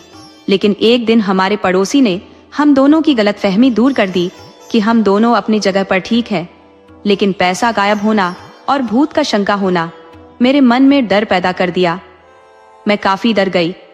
मैं अब अपने पति के साथ नहीं रहना चाहती थी, तो मैंने उनके साथ रहने से मना कर दिया। वो मुझे बहुत मनाए, तो मैंने उनके सामने शर्त रख दी कि मुझे घर में रखना चाहते हो तो 100 सोने के सिक्के रोज देने पड़ेंगे। मुझे पता था कि वह नहीं दे पाएंगे, तो मैं उनको छोड़कर चली जाऊंगी, मैं आजाद होकर किसी और से ब्याह कर लूंगी। मगर उन्होंने मेरी शर्त पूरी कर दी, तो मैं अब उनके साथ रहने को मजबूर हो गई। मैंने जब उनका दिया पैसा जमीन के अंदर छिपाया तो वह गायब नहीं हुआ, तो वह मुझे समझाए कि अब हम आराम से मेहनत करके भी खा सकते हैं। लेकिन मुझे तो पैसे की भूख थी। मैं अपने ही पति से धंधा कर रही थी, मुझे अपनी गलती नजर ही नहीं आ रही थी। तो कुछ दिनों बाद पति ने मेरा साथ छोड़ दिया और फिर घर लौटकर नहीं आए। मैं उनके नहीं आने से कोई दुखी नहीं थी। मैं मायके गई और बताई कि मैं अब उस पति के साथ नहीं रह सकती, वह चोर बन गया है।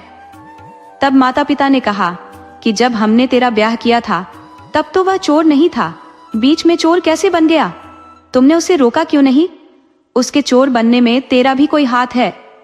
मैं माता पिता को सफाई देती रही कि इसमें मेरा कोई दोष नहीं है, तो पिता ने कहा कि मुझे बेवकूफ नहीं बना सकती, तुम्हारा उसमें जरूर हाथ रहा, तुम इतना पैसा कैसे साथ लाई हो? तो मैंने कहा कि आप लोग इस पैसे से हमारा दूसरा ब्याह करा दीजिए। तब पिता भड़क गया कि इस जन्म में तुम्हारा ब्याह नहीं हो सकता, हमारे खानदान में लड़की का दूसरा ब्याह कराने का रिवाज नहीं है। तुम चाहे तो खुद से किसी से ब्याह कर सकती है, मगर इस घर का दरवाजा सदा के लिए बंद हो जाएगा, अब तो खुद सोच ले। मैं माता पिता से नाराज हो दयालपुर आ गई और अपने ब्याह के चक्कर में पड़ गई। तब हमारे पड़ोसी बूढ़े ने समझाया कि तू जानबूझकर अपना घर फूंक चुकी है, अब उसमें से उठ रहे धुएं का सौदा करना चाहती है, तो तू किसी भ्रम में है, तुझसे कोई भी नौजवान शादी नहीं करेगा। हाँ, तू इजाजत दे दे तो बूढ़ों की लाइन लग जाएगी, वह भी इसलिए नहीं कि वह तेरा साथ देंगे, बल्कि अपनी सेवा कराने के लिए तुमसे ब्याह करेंगे, और ब्याह के बाद तू इस घर की महारानी नहीं रहेगी, तुझे उसी दिन यह घर छोड़ना पड़ेगा। उस पड़ोसी की बात ने मेरी आंखें खोल दी। मैं पैसे की लालच में अपने पति को खो चुकी थी, वो चोर बन गया था, उसे चोर मैंने जानबूझकर बनाया था, तो अब तो दुख मुझे ही सहने थे। मैं बहुत प्रयास की कि मेरा पति मुझे मिल जाए तो उसे वापस ले आऊं, लेकिन मुझे पता चला कि मेरे पति को तो राजा के सैनिक ढूंढ रहे हैं, तो मैं जंगल की तरफ नहीं आई। ये तो मुझे खबर है कि वह राजा के सैनिकों के हाथ नहीं लगे, मगर यह भी मैं दावे के साथ नहीं जानती कि वह जिंदा है या मर चुके हैं। महात्मा बोले, तुम्हारा पति जिंदा है, मगर तुम्हारे कर्म इतने बुरे हैं कि तुम जिंदगी भर उससे मिल नहीं पाओगी। तुम उसकी औरत थी, कोई वेश्या नहीं थी, मगर तुमने अपने पति के साथ वही व्यवहार किया जो एक वेश्या करती है। तुम पति से ही सौदेबाजी कर डाली, इसीलिए तुम्हारे कर्म फल भी बुरे हो गए। इंसान का कर्म फल कई जन्मों तक साथ नहीं छोड़ता। अपवाद रूप में हम मान भी ले कि तुम्हारा पति तुम्हें मिल भी जाए, तुम्हें अपना भी ले, तो आज के लिए तो तुम्हारे ऊपर से बला टल जाएगी, लेकिन उस कर्म फल को भोगने के लिए दोबारा से जन्म लेकर आना पड़ेगा।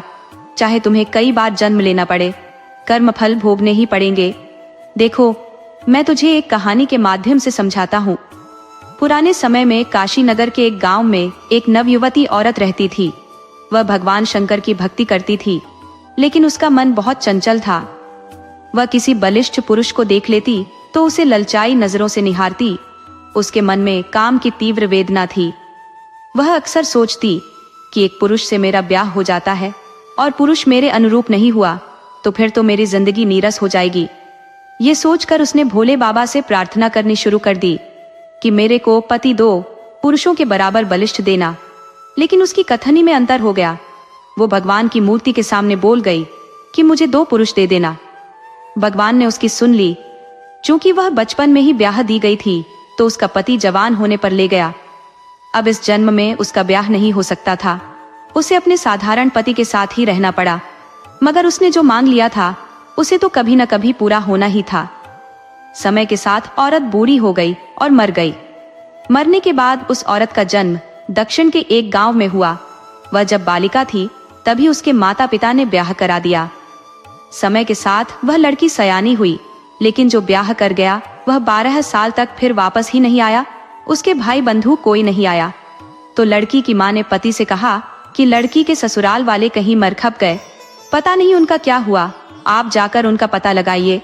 अगर वह मिल गए तो उनको समझाइए कि वह अपने घर की इज्जत अपने घर ले जाए। बेटी सयानी हो गई है। लड़की का पिता घूमकर पता लगाया तो पता चला कि लड़की के ससुराल में पिछले 10 साल से ताला लगा हुआ है, पता नहीं कहाँ चले गए हैं। लड़की का पिता निराश होकर चला आया और पत्नी से बताया कि लड़के वाले घर छोड़कर कहीं भाग गए हैं। तब लड़की की माँ बोली, देर मत करो, जल्दी से लड़की का ब्याह कर दो और इसे ससुराल भेज दो। उस आदमी ने बेटी का दूसरा ब्याह करा दिया। वह पति के साथ चली गई। उसके साथ 1 साल रहने के बाद अपने पिता के पास आ गई कि एक दिन पहली ससुराल वाला लड़का आ गया और अपने ससुर से बोला, आप हमारी पत्नी को जल्दी से विदा कर दीजिए, हम लोग अब कंचनपुर में रहते हैं, बड़ी मुश्किल से फुर्सत मिली है, अब कारोबार इतना बड़ा है कि हवा छोड़ने की फुर्सत नहीं मिलती, अब आप देर न करो। जब लड़की की माँ ने सुना कि लड़की के पहले पति के पास कारोबार बड़ा है तो वो पति से बोली, देर मत करो, लड़की को इसी के साथ भेज दो, ये लड़की का असली पति है। हम उस दरिद्र से कह देंगे कि लड़की मर गई, इस तरह हम इसके दूसरे पति से बच जाएंगे और यह अमीर घर में चली जाएगी। दोनों ने बेटी को समझा बुझाकर पहले पति के पास भेज दिया। पहला पति का कारोबार भूजा बेचना था, उसका कोई बड़ा व्यापार नहीं था। लड़की और गरीब घर में आ गई। उस घर के हालात इतने बुरे थे कि कभी कभी घर में फाके भी पड़ जाते थे। तो लड़की पति से जिद कर दो माह में ही मायके आ गई और अपने माता पिता से बताई, मैं बहुत बुरे घर में चली गई थी, अब मैं वहां नहीं जाने वाली, इससे तो अच्छा हमारा दूसरा पति था। वो अब दूसरे पति के पास जाने की जिद करने लगी कि एक दिन एक साथ उसके दोनों पति आ गए। यह देख लड़की घबरा गई। उसे लगा कि दोनों जब साथ आए हैं तो हमारी पोल पट्टी खुल गई है, अब मैं किसके साथ जाऊं? आज तो मुझे दोनों ही छोड़कर जाएंगे कि एक औरत 2 पतियों के साथ कैसे रह सकती है। मेरे माता पिता ने बहुत गलत कर दिया है, अब दोनों को एक साथ अपना मुंह कैसे दिखाऊंगी? ये विचार कर घर के पिछवाड़े पुराने कुएं में जाकर कूद गई और कुछ देर में ही मर गई। दोनों को पता चल चुका था कि एक ही लड़की दोनों की पत्नी है और वह अब शर्म से आत्महत्या कर ली है। महात्मा ने बताया कि यह उसका कर्म फल था जो भोगना पड़ा। एक कहानी बिल्कुल तुम पर है, तुम्हारी जीवनी जैसी है। एक जंगल में एक महात्मा रहा करते थे। उन्होंने एक तोता पाल रखा था। तोता महात्मा का था तो ज्ञानी था। महात्मा के आश्रम में अब बहुत से लोग आते जाते रहते थे, परंतु महात्मा तो ध्यान मग्न रहा करते थे। उन्हें आने जाने वालों से कोई सरोकार नहीं था। तो तोता आते जाते लोगों के विषय में महात्मा से बताया करता, गुरुजी, देखिए एक आदमी जा रहा है, वह घोड़े से जा रहा है इसलिए अमीर है। फिर कोई पैदल जाता तो तोता कहता, गुरुजी, एक गरीब आदमी जा रहा है, उसके पास तो घोड़ा तो छोड़िए, गधा भी नहीं है। तोता इस तरह आने जाने वाले का वर्णन करता। महात्मा तो ध्यान मग्न रहते तो उन्हें तोते की बात की तरफ ध्यान ही नहीं जाता। कई दिनों तक तोता चरचराता रहा, परंतु महात्मा ने कोई ध्यान नहीं दिया। तो महात्मा से तोता नाराज हो गया और मौन धारण कर लिया। जब 2-3 दिनों तक तोता बिल्कुल मौन रहा, तब महात्मा बोले, क्यों पक्षीराज, लगता है नाराज चल रहे हो, मुझसे रूठ गए हो? फिर भी तोता कुछ नहीं बोला। तब महात्मा बोले, अरे अब इतना भी गुस्सा नहीं करते, अब कुछ बोलो भी। तब तोता बोला, जाइए, मैं आपसे नहीं बोलता। महात्मा बोले, परंतु क्यों? तब तोते ने बताया, दिन भर तड़तड़ाता रहता हूँ, परंतु आप एक बार भी मेरे सवालों का जवाब नहीं देते। महात्मा बोले, जब मैं ध्यान में रहता हूँ तब मुझे कुछ सुनाई नहीं पड़ता, शायद तुम उसी वक्त बोले होगे। अब इस वक्त मैं ध्यान में नहीं हूँ, अब पूछो क्या पूछना चाहते हो। तब तोते ने बताया, मैंने बहुत से लोगों को आश्रम के आसपास से आते जाते देखा है, कोई बहुत गरीब था तो कोई बहुत अमीर, आखिर ऐसा क्यों है? महात्मा ने बताया कि सब भाग्य का खेल है। तोता बोला, आपकी बात मेरी समझ में नहीं आ रही, आप विस्तार से बताइए, कोई उदाहरण देकर बताइए। तब महात्मा ने बताया, एक नगर था ब्यासपुर, वहां माधव नाम का एक धनी सेठ अपनी पत्नी और एक बेटी के साथ रहा करता था। बेटी धीरे धीरे सयानी हो चली थी तो तो एक दिन सेठानी ने अपने पति माधव से कहा कि अब बेटी सयानी हो चली है, आप इसके लिए कोई सुयोग्य वर की तलाश कीजिए। सेठ बोला कि भाग्यवान, यही बात मैं कई दिनों से सोच रहा था, मैं कल से ही प्रयास में लग जाता हूँ। सेठ ने बहुत प्रयास किया, परंतु कोई भी मनपसंद लड़का नहीं मिला। कहीं लड़का अच्छा मिल जाता तो उसका घर खंडहर मिल जाता, और कोई बहुत अमीर मिल जाता तो लड़का गधे का भाई रहता। थक हार कर माधव अपने एक दोस्त के पास गए। उनका नाम मक्खन सेठ था। वह एक साधारण व्यापारी थे, लेकिन उनकी व्यापारियों पर अच्छी पकड़ थी तथा व्यापार के माहिर थे। उनका एक ही बेटा था रतन, जो सुंदर और सुशील था। तो माधव ने बेटी का ब्याह मक्खन सेठ के बेटे से करा दिया। माधव की बेटी जया ससुराल चली गई। उसके बाद पता चला कि रतन देखने में तो सरल और सीधा है, परंतु उसने ऐसा कोई नशा नहीं जिसका उसने सेवन न किया हो। वो अय्याश भी है, कोठे पर जाता है तथा जुआ भी खेलता है। इसीलिए मक्खन सेठ बहुत चतुर व्यापारी होने के बावजूद मुश्किल से गुजारा कर रहे थे। बाहर से देखने पर तो उनका कारोबार अच्छा दिखता है, मगर अंदर से धंधा झंडू बाम है। 2 वक्त की रोटी भी मुश्किल से मिल रही है। जया इतनी गंदी ससुराल पाकर पछता रही थी। उसे अपने पिता पर क्रोध आ रहा था कि बिना देखे सुने अपने दोस्त की बात पर विश्वास करके मेरा ब्याह कर दिए। नालायक पति जो मिल गया। जया ने अपने पति को बहुत समझाने की कोशिश की कि आपके रास्ते गलत हैं, आप घर को रसातल की तरफ ले जा रहे हो, परंतु पत्नी की बात का रतन पर कोई असर नहीं हुआ। वह पत्नी की बात अनसुनी कर देता और अपने पिता से तो नौकरों की तरह दुर्व्यवहार करता, यहाँ तक कि लड़ने भिड़ने को तैयार हो जाता। जया के दिन बहुत मुश्किल से दिन कट रहे थे। उधर मक्खन सेठ को अब अपने धन पर कोई उम्मीद नहीं थी, परंतु बस एक ही आस थी कि जया अपने पिता की इकलौती बेटी है, तो पिता का धन बेटी को ही मिलेगा, कम से कम खाने पीने को तो तकलीफ नहीं होगी। लेकिन उनको एक चिंता खाई जा रही थी कि वह अपने दोस्त से धोखा कर दिए थे। उन्हें अपने नालायक बेटे का ब्याह दोस्त की बेटी से नहीं करना चाहिए था। मक्खन सेठ बहुत चिंता में रहने के कारण एक दिन चल बसे। अब तो रतन को कोई रोकने टोकने वाला भी नहीं था। पत्नी जया की बात सुनता ही नहीं था। वो घर के सारे सामान भी बेच डाले, अपना नया मकान भी बेच दिया था। बस रह गया था तो बस सिर छिपाने के लिए एक पुराना मकान। जब घर में कई दिन फाके पड़ गए तो जया से बर्दाश्त नहीं हुआ। वह बोली, अब तुम सभी सामान, खेत बाड़ी, दुकान सब बेच चुके हो, यहाँ तक कि मेरे सुहाग के गहने भी नहीं छोड़े। तुमने घर, बर्तन, बिस्तर और कपड़े तक बेच डाले, कुछ भी नहीं छोड़ा। तुम्हारे घर में अन्न का एक दाना भी नहीं है, तो मेरे पिता के पास पर्याप्त धन होते हुए तुम्हारे साथ भूखे नहीं मर सकती। अब तुम संभालो अपना घर, मुझे तेरे जैसे कमीने के साथ नहीं रहना। तुम मेरी जूती साफ करने के भी काबिल नहीं हो, तुमसे अच्छे हमारे घर के नौकर है। मुझे तेरे साथ रहना ही नहीं है, मुझे अब भी तुमसे अच्छे लड़के मिल जाएंगे। पत्नी के मुंह से इतनी बात सुनते ही रतन का नशा उतर गया और वह रोने लगा। पति की आंख में आंसू देख जया पिघल गई। बोली, यदि तुम अब से भी मेरा कहा मानोगे तो मैं तुझे नहीं छोड़ूंगी, लेकिन अब तुम्हारी गुंडागर्दी बर्दाश्त नहीं करूंगी। जया बोली, तुम मेरे साथ मेरे पिता के घर चलो, हम कुछ दिन वहीं रहेंगे, कम से कम भरपेट भोजन तो मिलेगा। वो अपने पति को साथ लेकर मायके आ गई। माँ ने देखते ही जान लिया कि बेटी को कई दिनों से भरपेट भोजन नहीं मिला है और उसके पति की माली हालत इतनी खराब है कि बेटी के सुहाग चिन्ह में दिए गए गहने भी बिक चुके हैं। बेटी कोई गहना पहनकर नहीं आई है, बहुत बुरे घर में चली गई है बेटी। मगर इन बातों को अपनी बेटी के सामने उजागर नहीं होने दिया। रात के वक्त वो बेटी दामाद की बातों को छिपकर सुनने लगी। दोनों बात कर रहे थे कि हमें पिता से व्यापार के लिए कुछ पैसे मांग लेने चाहिए। जया बोली, मैं तो अपने पिता से कुछ भी नहीं मांगने वाली, और व्यापार तो तुम्हें ही करना है, तो मैं किस लिए उनसे पैसा मांगू? तुम खुद उनसे पैसा मांग लो। रतन बोला, पहली बार ससुराल आया हूँ, मैं न तो अपने सास ससुर के लिए कपड़े ला सका, न एक सिर मिठाई ला सका, ऊपर से उनके सामने दुखड़ा लेकर बैठ जाऊं, ये मुझ में हिम्मत नहीं है।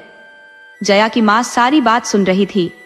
वह अपने पति के पास गई और बोली कि बेटी दामाद के बहुत बुरे दिन बीत रहे हैं, आप उनकी कुछ मदद कर दीजिए। तब सेठ अपनी पत्नी से बोला, मैं रतन के लिखे भाग्य को नहीं बदल सकता, अगर मैं मदद भी कर दूं तो वह पैसा इसके पास नहीं रहेगा। रतन की भाग्य की दशा बहुत कमजोर चल रही है, इस अवस्था में उसे कुबेर का भंडार भी दे दिया जाए तो एक दिन में बर्बाद कर देगा। इस वक्त सोना को छू लेगा तो कोयला में बदल जाएगा। इसलिए अभी उनके हाल पर छोड़ दो। हाँ, यदि बेटी को अपने पास रखना चाहती हो तो 2-4 महीना अपने पास रख सकती हो, परंतु कर्म में लिखे को कोई नहीं मिटा सकता, भाग्य में लिखे दुर्भाग्य को कोई नहीं बदल सकता। अतः मैं इन्हें कोई मदद नहीं करने वाला। पति की बेरुखी देख पत्नी को बहुत तकलीफ हुई। सोची कि सारा धन तो बेटी को ही मिलना है, परंतु लालच, बस मेरा पति बेटी से ही मुंह मोड़ रहा है, परंतु मैं बेटी को दुखी नहीं देख सकती। उसने सोच लिया कि पहले तो दोनों को यहाँ से जाने नहीं दूंगी, अगर जाना पड़े तो गोपनीय ढंग से मदद करूंगी, पता भी नहीं चलेगा और मदद भी हो जाएगी। जया और रतन को रहते 1 माह बीत गया, मगर दोनों में से किसी की हिम्मत ही नहीं पड़ी कि सेठ से कुछ मांग सके। मगर इतने दिनों में सेठ को अपने दामाद की हर कमी पता चल गई थी कि उसने अपना सब कुछ बुरी लत के चलते गंवा दिया है। उसके पास रहने लायक भी कोई अच्छी जगह नहीं बची है, मगर यह सब जानते हुए भी चुप रहा। जया जब पिता से जाने की इजाजत मांगने लगी तो सेठ ने एक बार नहीं रोका कि रुक जाओ, कहाँ जाओगी, पति को ही भेज दो, या फिर दोनों चुपचाप यहीं पड़े रहो और बुरे दिन बीतने का इंतजार करो, बल्कि कह दिया कि हाँ, तुम्हें अब जाना चाहिए, वहां कारोबार को नुकसान हो रहा होगा। जब पिता से इजाजत पाकर दोनों जाने लगे तो सेठानी ने उनको कुछ लड्डू दिए। बोली, इन्हें तुम दोनों किसी को मत देना, यह खास लड्डू है, इसे बड़ी यत्न से मैंने तुम दोनों के लिए ही बनाया है। दरअसल सेठानी ने उन लड्डुओं के बीच में सोने की मोहरें छिपा दी थी। सोची कि यदि यह लड्डू खाएंगे तो इन्हें सोने के सिक्के मिल जाएंगे। इन 50 लड्डुओं में 100 सोने के सिक्के हैं। इतने में तो यह 1 साल तक आसानी से अपना पेट भर सकेंगे। सेठ ने बेटी की विदाई में न तो कोई कपड़ा दिया, न एक सिक्का भी दिया। दोनों बस सेठानी के दिए लड्डू लेकर चल दिए। उनका गांव दूर था, पैदल जाना मुश्किल था, तो दोनों घर से निकल चौराहे पर आ गए और एक तांगे वाले से आग्रह किए, भाई, हमें ले चलकर हमारे गांव छोड़ दो। तांगे वाला बोला, हाँ हाँ, क्यों नहीं, मैं यात्रियों को उसके गंतव्य तक छोड़ने के लिए ही तो रोज तांगा चलाता हूँ, परंतु मेरा एक नियम है, मैं दिल का साफ आदमी हूँ, किसी से किचकिच करना नहीं चाहता, इसलिए किराया पहले वसूलता हूँ, उसके बाद ही उन्हें छोड़ने जाता हूँ। आप कृपा कर किराया दे दीजिए, फिर मैं चलता हूँ। जया बोली, भैया, किराया तो हमारे पास नहीं है। तो तांगे वाला बोला, बहन, माफ करना, मैं बेगारी नहीं किया करता, मैं बाल बच्चेदार आदमी हूँ, बेगारी को सोचा भी तो पत्नी और बच्चे सब भूखे मर जाएंगे, आप पैदल ही चले जाओ। जया पति से बोली, देख लो इस भाई साहब को, अपनी पत्नी की कितनी फिक्र है, तुम्हें तो पत्नी नहीं, नशे की फिक्र रहती थी, मुझे तुमने सड़क पर लाकर खड़ा कर दिया। जया बोली, भाई साहब, ये हमारे पास कुछ लड्डू है, इसे ले लो और हमें पहुंचा दो। तांगे वाला बोला, इन लड्डुओं को पास की दुकान में बेच दो और मुझे पैसे लाकर दे दो। रतन बोला, भैया, ये काम तुम ही कर दो, क्या है कि दुकानदार हमारे ससुर की पहचान वाला है और हमें और हमारी पत्नी को पहचानता है, हम उसके पास बेचने गए तो हमारी बेइज्जती हो जाएगी, आप खुद बेच दो। तांगे वाले ने 4 आने में वह मिठाई दुकानदार को बेच दिया और उन्हें छोड़ने उनके गांव चला गया। तभी सेठ माधव कुछ मिठाई लेने दुकानदार के पास आ गए। दुकानदार माधव का बहुत खास आदमी था। उसने सेठ को अन्य मिठाइयां देने के बाद वह लड्डू भी दे दिया जो उसके बेटी दामाद ने तांगे वाले के हाथों बेचवाया था। सेठ मिठाई लेकर घर आया और सभी मिठाई अपनी पत्नी को दे दिया। सेठ की पत्नी उन मिठाइयों के अलावा अपने बनाए लड्डुओं को देख दंग रह गई। तो क्या बेटी दामाद ने पैसे के लिए इस लड्डुओं को बेच दिया? सोची, सेठ जी कहा करते हैं कि जब तक भाग्य में नहीं लिखा होगा तो हाथ में आया सोना भी मिट्टी में बदल जाएगा, और जिस दिन भाग्य प्रबल होगा तो मिट्टी भी सोना उगलेगी। मैंने उन अभागों को समझाया था कि लड्डू किसी को मत देना, परंतु अभागों ने सोना बेचकर मिट्टी खरीद ली। अगर आज इस वक्त सेठ जी अपना सारा धन बेटी को दे देते तो वह खुद तो कंगाल बन ही जाते, हमें भी भीख मांगने पर मजबूर हो जाते। अतः भगवान उन्हें अभी जिस हाल में रखे हैं वही अच्छा है। जिस दिन उनका भाग्य करवट लेगा हमारा सारा धन बेटी को खुद ब खुद मिल जाएगा। महात्मा ने तोते से बताया कि यह सब पूर्व जन्मों में किए गए कर्मों के अनुसार ही नए जन्म में मनुष्य के भाग्य बनते हैं। कोई बहुत अमीर बन जाता है, कोई गरीब रह जाता है। परंतु एक सत्य यह भी है कि सत्कर्म करने वाले अपना बुरे भाग्य को भी सौभाग्य में बदल देते हैं। अपने को भगवान में समर्पित कर जो काम किए जाते हैं, उस काम को पूरा होने में संशय नहीं रह जाता। अगर भाग्य खराब है तो अच्छा भला आदमी बुरी संगत में फंस जाता है, परंतु संयम नियम से रहने वाला, भगवान में विश्वास करने वाला कभी बुरी संगत नहीं करता। अपने आप को भगवान के भरोसे छोड़ देता है तो बेशक उसे कहीं से आमदनी न हो, अगर भूखा सोना भी पड़े तो भगवान उसके लिए खुद भोजन का प्रबंध कर देते हैं और उसके बुरे भाग्य बदलने पर मजबूर हो जाते हैं। तोता बोला, महात्मन, आपकी बात समझ में आ गई है, अब मैं भी भगवान में ध्यान करूंगा। उधर 12 साल बहुत कष्ट में बिताने के बाद सेठ की बेटी का भाग्य प्रबल हुआ। उसको एक बेटा हुआ। बेटा होते ही उसके दुर्भाग्य के दिन खत्म हो गए। हुआ ऐसा कि रतन और जया के खंडहर नुमा पुराने जीर्ण शीर्ण घर में रहा करते थे। बेटे के जन्म के दिन बहुत जोर से आंधी पानी आई थी। उसी विपत्ति की घड़ी में बेटे ने जन्म लिया। उसके जन्म लेते ही घर के अंदर की एक पुरानी दीवार ढह गई। उस दीवार के अंदर 12 सोने के घड़े मोहरों से भरे पड़े थे। बेटे ने जन्म लेते ही दोनों के सौभाग्य को बदल दिया था। रतन की बुरी लत कब की छूट चुकी थी। वह मेहनत मजदूरी कर अपनी और अपनी पत्नी का पेट पाल रहा था। उधर जया ने बुरे वक्त में भी पति का साथ नहीं छोड़ा था। आखिर उनके धैर्य के आगे दुर्भाग्य को हार मानकर भागना पड़ा। अब उनके सौभाग्य के दिन शुरू हो गए थे। एक दिन सेठ माधव भी बेटी के पास आ गए थे और बोले, बेटी, अब मैं बूढ़ा हो चला हूँ, अब मुझसे कारोबार नहीं संभलता। मेरा सब कुछ तो तेरा ही है, तू उसकी देखभाल खुद कर। भगवान जब लेने लगते हैं तो तन पर लंगोटी भी नहीं छोड़ते और देते हैं तो छप्पर फाड़ कर दे देते हैं। महात्मा मधुसूदन की पत्नी को कथा सुना रहे थे। स्त्री महात्मा का चरण पकड़ ली। आप मुझे मेरे पति से मिला दो। महात्मा बोले, पति तेरे सामने बैठा है, तुम उससे मिल सकती हो। स्त्री ने गौर से देखी तो पति को पहचान गई। वो पति से घर चलने की आग्रह करने लगी तो मधुसूदन बोला, अब मुझसे क्या चाहती हो? अब मेरे पास पैसे नहीं है। स्त्री बोली, मुझे अब कुछ नहीं चाहिए। तब मधुसूदन बोला, जब ममता और माया छोड़ चुकी हो तो तुम भी आश्रम में रहो, तुम्हारा कल्याण हो जाएगा। इस तरह मधुसूदन की पत्नी सन्यासिनी बनकर आश्रम में रहने लगी। ये कहानी हमें सिखाती है कि सच्चा प्यार और माफी बड़ी से बड़ी गलती को भी सुधार सकती है। हर किसी को दूसरा मौका मिलना चाहिए, क्योंकि कभी कभी हालात इंसान को बुरा बना देते हैं, पर दिल हमेशा अच्छा ही रहता है।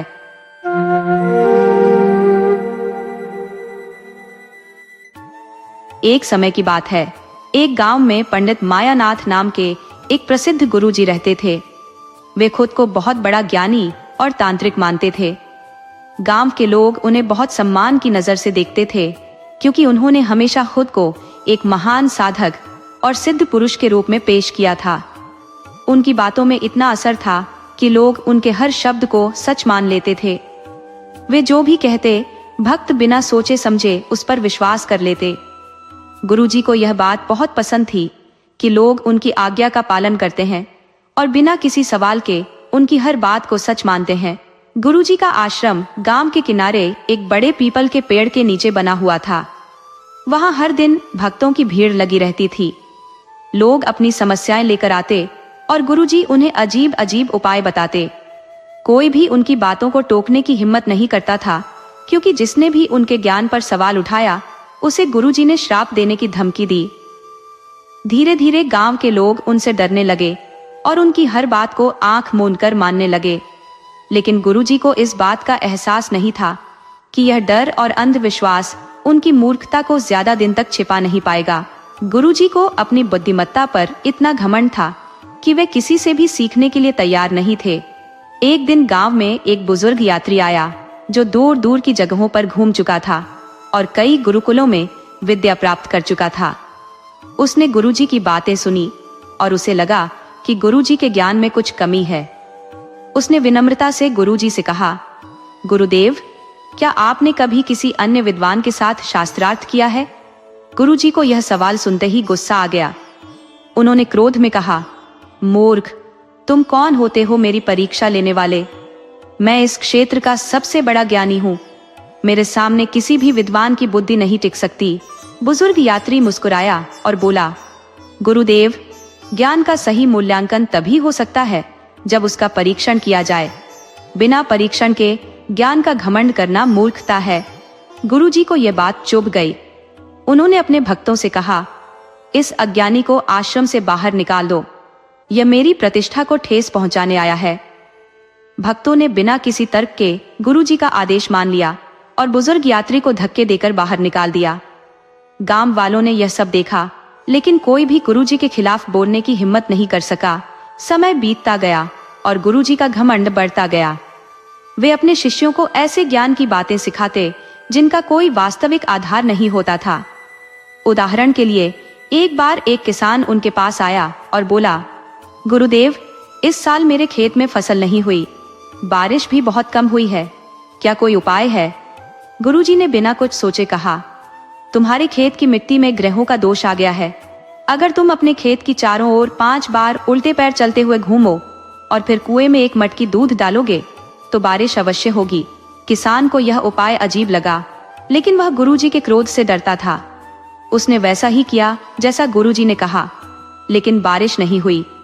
जब वह दोबारा गुरुजी के पास गया और कहा कि उपाय काम नहीं कर रहा है, तो गुरुजी ने कहा, तुमने श्रद्धा से उपाय नहीं किया होगा, इसीलिए इसका प्रभाव नहीं हुआ। श्रद्धा ही सबसे बड़ी शक्ति है। किसान निराश होकर लौट गया, लेकिन धीरे धीरे अन्य लोगों को भी यह एहसास होने लगा कि गुरुजी के उपाय केवल दिखावा है।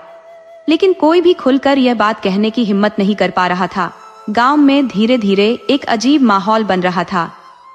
कुछ लोग गुरुजी के कट्टर भक्त थे, जबकि कुछ उनकी बातों पर संदेह करने लगे थे। लेकिन संदेह करने वालों की संख्या कम थी, क्योंकि गुरुजी ने भक्तों के मन में यह डर बैठा दिया था कि जो भी उनके ज्ञान पर शक करेगा उसे पाप लगेगा और उसका जीवन कष्टमय हो जाएगा। इसी बीच एक नई घटना घटी जिसने गुरुजी के घमंड को और बढ़ा दिया। गांव में एक औरत अपने बीमार बेटे को लेकर आई और गुरुजी से प्रार्थना करने लगी, गुरुदेव, मेरा बेटा बहुत बीमार है। कृपया कुछ ऐसा उपाय बताइए जिससे यह ठीक हो जाए। गुरुजी ने अपनी आंखें बंद की और गंभीर स्वर में बोले, इसका कारण तुम्हारे पिछले जन्म के पाप है। जब तक तुम नदी में एक सोने की चूड़ी प्रवाहित नहीं करोगी, तब तक तुम्हारा बेटा ठीक नहीं होगा। महिला बहुत गरीब थी, उसके पास सोने की चूड़ी नहीं थी, लेकिन फिर भी उसने उधार लेकर चूड़ी खरीदी और नदी में प्रवाहित कर दी। कुछ दिनों बाद उसका बेटा खुद ही धीरे धीरे ठीक हो गया।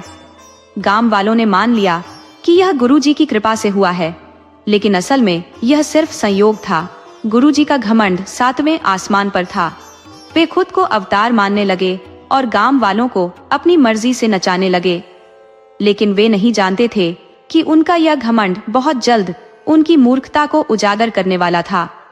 एक बड़ी साजिश उनके खिलाफ तैयार हो रही थी, जो उनके पूरे अस्तित्व को हिलाकर रख देगी। गुरुजी का प्रभाव दिन ब दिन बढ़ता जा रहा था। गांव के लोग अब आंख मूंद कर उनकी हर बात मानने लगे थे। वे जो भी कहते, भक्त बिना किसी तर्क वितर्क के उसे स्वीकार कर लेते। यह अंधभक्ति इतनी गहरी हो चुकी थी कि अगर गुरुजी दिन को रात और रात को दिन कह देते, तो भी उनके अनुयायी बिना किसी संदेह के उनकी बात को सत्य मानते। यह स्थिति गुरुजी के लिए बहुत अनुकूल थी, क्योंकि अब वे जो चाहे कह सकते थे और भक्त उसे पालन करने के लिए तैयार रहते थे। गुरुजी का आश्रम अब सिर्फ गांव तक सीमित नहीं रहा था। आसपास के गांवों से भी लोग उनके दर्शन करने आने लगे थे। उनके प्रवचनों में हर दिन बड़ी संख्या में लोग इकट्ठा होते थे। वे अपने प्रवचनों में कहते कि संसार मोह माया का जाल है और केवल उनके बताए मार्ग पर चलकर ही मोक्ष की प्राप्ति हो सकती है।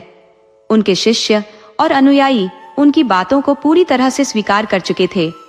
वे बिना कुछ सोचे समझे उनकी हर आज्ञा का पालन करने लगे थे। एक दिन गांव के एक बुजुर्ग किसान ने गुरुजी से पूछा, गुरुदेव, क्या सच में हमारी किस्मत पहले से लिखी हुई है? क्या हम अपनी मेहनत से उसे बदल नहीं सकते? गुरुजी ने गंभीरता से जवाब दिया, जो लिखा है वही होगा। किस्मत को बदलने की हिम्मत किसी में नहीं है। यदि किसी को अपनी तकदीर बदलनी है तो उसे मेरी शरण में आना होगा और मेरे बताए नियमों का पालन करना होगा। तभी वह अपने पापों से मुक्त हो सकता है।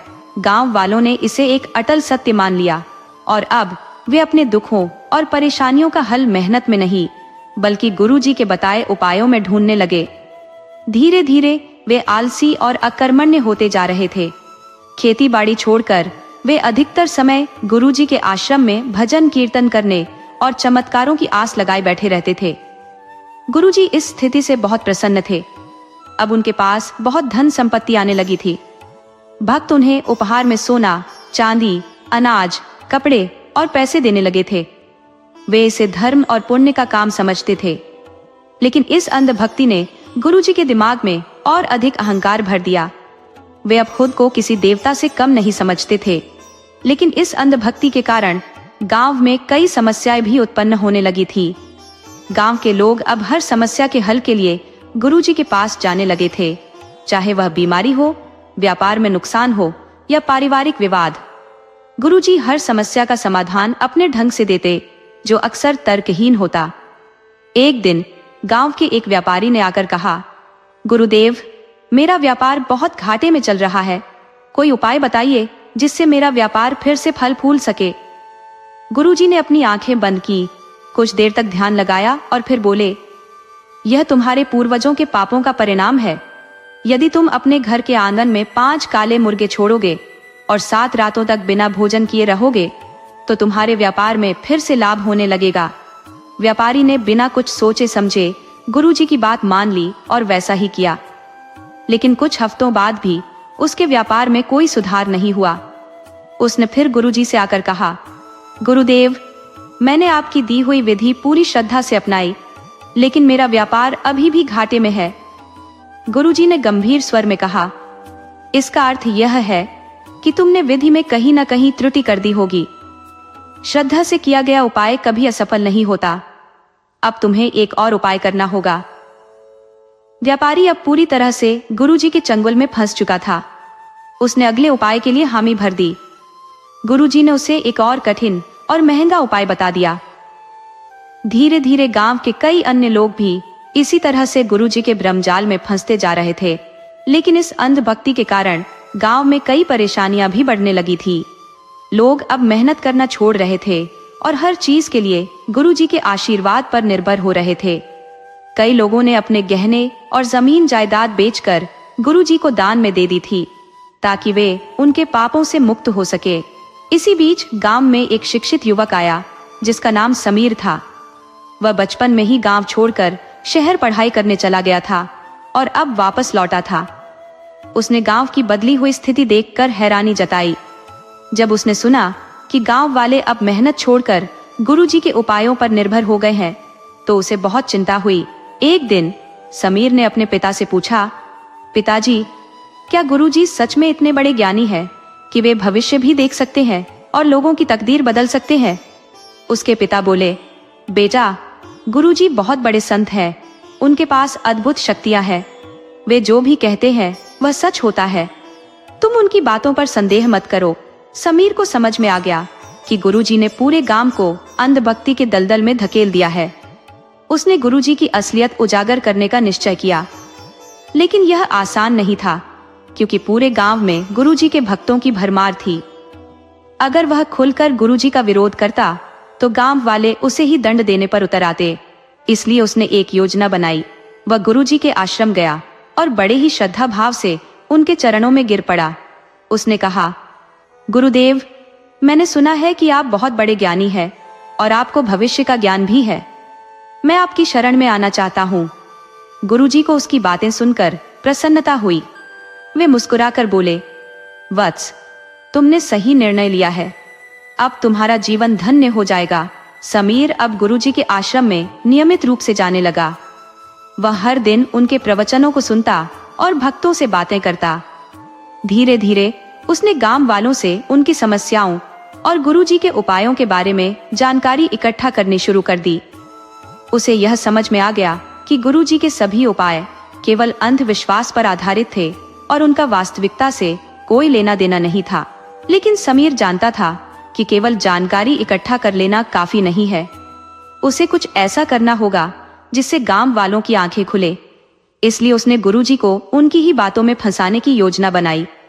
वह जानता था कि यदि गुरुजी को सच्चाई का सामना करना पड़े तो वे खुद ही अपने जाल में फंस जाएंगे। गुरुजी अब भी इस बात से अनजान थे कि उनका सबसे बड़ा भक्त बनने का दिखावा करने वाला समीर ही उनके पतन की नींव रखने वाला था।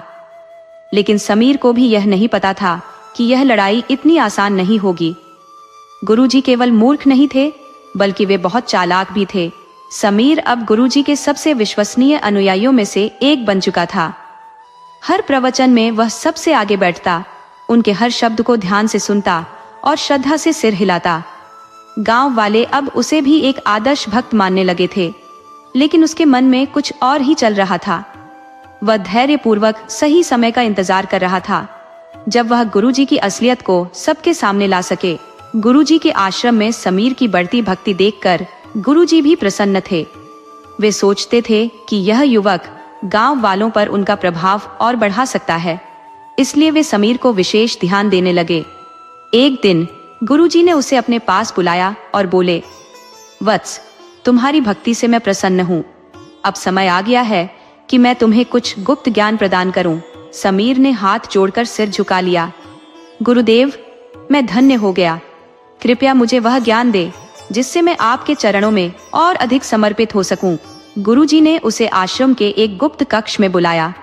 वहां पहुंचकर उन्होंने धीरे से कहा, वत्स, ये संसार केवल बाहरी आंखों से देखी जाने वाली वास्तविकता नहीं है। असली शक्ति भीतर होती है, जिसे केवल सिद्ध पुरुष ही देख सकते हैं। मैं तुम्हें ऐसी सिद्धि प्राप्त करने का रहस्य सिखाऊंगा जिससे तुम भी अदृश्य शक्तियों से संपर्क कर सकोगे। समीर ने विस्मय से आंखें फैला ली। गुरुदेव, क्या सच में ऐसा संभव है? गुरुजी ने गंभीर स्वर में कहा। संभव ही नहीं, यह सत्य है, लेकिन इसके लिए तुम्हें मेरी हर आज्ञा का पालन करना होगा। समीर ने तुरंत हामी भर दी। गुरुजी ने उसे 7 दिनों तक उपवास रखने और आधी रात को जंगल में जाकर एक विशेष मंत्र जाप करने का निर्देश दिया। समीर जानता था कि यह सब केवल उसे परखने के लिए किया जा रहा है, लेकिन वह भी पूरी तैयारी के साथ आया था। उसने गुरुजी की हर बात को पूरी निष्ठा से स्वीकार किया और 7 दिनों तक वही किया जो गुरुजी ने कहा। 7वें दिन समीर ने गुरुजी को आकर बताया कि उसने सारी साधना पूरी कर ली है। गुरुजी ने प्रसन्न होकर कहा, अति उत्तम, अब तुम सच्चे साधक बनने की ओर अग्रसर हो रहे हो। समीर ने उत्सुकता से पूछा, गुरुदेव, अब आगे क्या करना होगा? गुरुजी कुछ सोचकर बोले, अब तुम्हें सिद्धि की अंतिम परीक्षा देनी होगी। इस बार तुम्हें गांव के सबसे बड़े पेड़ के नीचे जाकर रात भर बिना हिले डुले साधना करनी होगी। अगर तुम्हारे मन में कोई भय नहीं होगा तो तुम्हें दिव्य दर्शन होंगे। समीर जानता था कि यह एक और धोखा है, लेकिन उसने तुरंत हामी भर दी। वह रात में गांव के सबसे बड़े पेड़ के नीचे जा बैठा, लेकिन उसने वहां अकेले साधना नहीं की। उसने कुछ गांव वालों को भी छिपकर देखने के लिए बुला लिया था, ताकि वे खुद देख सके कि गुरुजी की बातें कितनी सच थी। रात भर कुछ नहीं हुआ। अगली सुबह समीर ने गांव वालों से कहा, गुरुजी की बात सच थी, मुझे दिव्य दर्शन हुए। गांव वालों ने उसकी बात पर विश्वास कर लिया, लेकिन समीर का असली इरादा कुछ और था। अब समीर ने गुरुजी की परीक्षा लेने की योजना बनाई। अगले दिन उसने गुरुजी के सामने एक झूठी समस्या रखी। वह उनके पास गया और बोला, गुरुदेव, मेरे ऊपर कोई अदृश्य शक्ति हावी हो रही है। जब भी मैं अकेला होता हूँ, कोई मेरे कान में फुसफुसाता है। कभी कभी तो ऐसा लगता है कि कोई मुझे खींच रहा है। आप ही मुझे इस संकट से बचा सकते हैं। गुरुजी थोड़े घबरा गए। उन्होंने समीर को देखा और कुछ सोचते हुए बोले, यह एक गंभीर समस्या है। तुम्हें एक विशेष हवन करना होगा, उसके बाद ही तुम्हारी मुसीबत दूर होगी। समीर ने तुरंत कहा, गुरुदेव, हवन तो मैं अवश्य करूंगा, लेकिन कृपया पहले आप स्वयं जांच लें कि मुझे क्या हो रहा है। गुरुजी को पहली बार किसी ने इस तरह चुनौती दी थी, लेकिन वे अपनी छवि बनाए रखने के लिए तैयार हो गए। समीर उन्हें लेकर उसी पेड़ के पास गया जहां उसने रात को साधना की थी। वहां पहुंचते ही समीर ने पहले से छिपे गांव वालों को इशारा किया और अचानक पेड़ के पीछे से अजीबोगरीब आवाजें आने लगी। किसी ने खुसफुसाते हुए कहा, गुरुजी, हमने आपकी पोल खोल दी। गुरुजी घबरा गए। उनके चेहरे से सारा रंग उड़ गया। वे एकदम चौंक कर पीछे हटे और घबराई हुई आवाज में बोले, कौन है वहां? आवाज और तेज हो गई। गुरुजी, आपकी सिद्ध झूठी है। आप केवल गांव वालों को मूर्ख बना रहे हैं। गुरुजी अब पूरी तरह से डर चुके थे। उन्होंने समीर की ओर देखा, लेकिन वह शांत भाव से खड़ा था। गांव वाले, जो अब छिपे हुए थे, बाहर आ गए और बोले, गुरुजी, आप ही तो कहते थे कि आत्माएं केवल सच्चे साधकों से बात करती हैं। फिर आप क्यों डर गए? गुरुजी की हालत खराब हो गई। उनके पास कोई जवाब नहीं था। समीर ने गांव वालों की ओर देखा और बोला, गुरुजी की कथित शक्तियां केवल हमारी आस्था पर निर्भर थी। हमने जो मान लिया वही सच लगता था। लेकिन जब हमने तर्क से सोचना शुरू किया तो हमें समझ में आ गया कि यह सब केवल एक दिखावा है। गांव वालों को अब सच्चाई का एहसास होने लगा था। कुछ लोग अभी भी संशय में थे, लेकिन कई लोग अब समझ चुके थे कि वे कितने वर्षों से एक झूठे गुरु के चक्कर में पड़े थे। गुरुजी ने अब भी अपनी छवि बचाने की कोशिश की। उन्होंने क्रोधित होकर कहा, यह सब छलावा है। समीर ने कोई जादू किया है। लेकिन अब गांव वाले इतनी आसानी से बहकने वाले नहीं थे। वे धीरे धीरे सच्चाई को स्वीकार करने लगे। समीर ने अब अंतिम वार करने की योजना बनाई। उसने गुरुजी के आश्रम में जाकर उनके सारे धन संपत्ति के स्रोतों की जांच करनी शुरू कर दी। उसने गांव वालों को दिखाया कि गुरुजी के पास कितना धन था, जो भक्तों के चढ़ावे से इकट्ठा हुआ था। अब तक जो लोग गुरुजी के अंधभक्त थे, वे भी धीरे धीरे उनकी असलियत समझने लगे। वे देख रहे थे कि कैसे गुरुजी ने उनके भोलेपन का फायदा उठाया था। गांव में अब चर्चा होने लगी थी कि गुरुजी को आश्रम से निकाल देना चाहिए। गुरुजी को पहली बार अपनी सत्ता डगमगाती हुई महसूस हो रही थी। उन्होंने तुरंत एक नई चाल सोची। वे समीर को ही दोषी ठहराने की योजना बना रहे थे। लेकिन क्या उनकी यह चाल कामयाब होगी? क्या गांव वाले अब भी उनकी बात मान लेंगे, या फिर समीर पूरी तरह से गुरुजी के झूठ को बेनकाब करने में सफल हो जाएगा? गुरुजी के लिए हालात बिगड़ने लगे थे। समीर ने उनके आश्रम की हकीकत धीरे धीरे गांव वालों के सामने उजागर कर दी थी। कई लोग, जो पहले आंख मूंद कर गुरुजी की बातों को मानते थे, अब शक करने लगे थे। लेकिन गुरुजी इतने सालों से गांव में अपनी पकड़ बनाए हुए थे। वे इतनी आसानी से हार मानने वाले नहीं थे। समीर को लगता था कि अब गांव वाले पूरी तरह से गुरुजी के प्रभाव से बाहर आ चुके हैं। लेकिन गुरुजी ने अभी भी कुछ कट्टर भक्तों को अपने पक्ष में बनाए रखा था। वे जानते थे कि अगर वे समीर को ही दोषी ठहरा दे तो स्थिति पलट सकती है। उन्होंने एक चाल चली। गुरुजी ने अपने आश्रम में एक विशेष सभा बुलाई। उन्होंने घोषणा की कि वे एक चमत्कार करके यह साबित करेंगे कि वे वास्तव में सिद्ध पुरुष हैं। उन्होंने गांव वालों से कहा, जो लोग मेरे ऊपर संदेह कर रहे हैं, वे आज अपनी आंखों से देख लेंगे कि मेरी सिद्धियां वास्तविक है। गांव में इस घोषणा से हड़कंप मच गया। जो लोग समीर की बातों से प्रभावित होकर गुरुजी पर शक करने लगे थे, वे भी चमत्कार देखने के लिए उत्सुक हो गए। समीर को भी यह समझ में आ गया कि गुरुजी अब कोई बड़ा नाटक करने वाले हैं। उसने तय किया कि वह इस बार भी उनकी सच्चाई को उजागर करेगा। सभा के दिन गुरुजी ने अपने चमत्कार की तैयारी कर रखी थी। उन्होंने कहा कि वे गांव के सबसे कमजोर बीमार व्यक्ति को अपने मंत्रों से ठीक कर देंगे। गांव के एक बूढ़े व्यक्ति को लाया गया, जो महीनों से बिस्तर पर पड़ा हुआ था। गुरुजी ने सबके सामने अपनी आंखें बंद की और जोर जोर से मंत्र पढ़ने लगे। उनके कट्टर भक्त इस दौरान उनके चारों ओर घेरा बनाकर खड़े हो गए, ताकि कोई उनकी चाल को समझ न सके। समीर भीड़ में खड़ा सब कुछ देख रहा था। उसे गुरुजी की चाल समझ में आ चुकी थी। गुरुजी ने बूढ़े व्यक्ति के सिर पर हाथ रखा और जोर से बोले, उठो, तुम्हारी सारी बीमारियां चली गई हैं। अचानक बूढ़ा कांपने लगा और धीरे धीरे खड़ा हो गया। भीड़ में कई लोग यह देखकर अचंभित रह गए और कुछ तो गुरुजी के झंडे लगाने लगे। समीर समझ गया कि यह सब गुरुजी की चाल है। उसने तुरंत भीड़ के बीच से आवाज लगाई, रुको, ये सब नाटक है। इस बूढ़े को पहले से ही ठीक कर दिया गया है।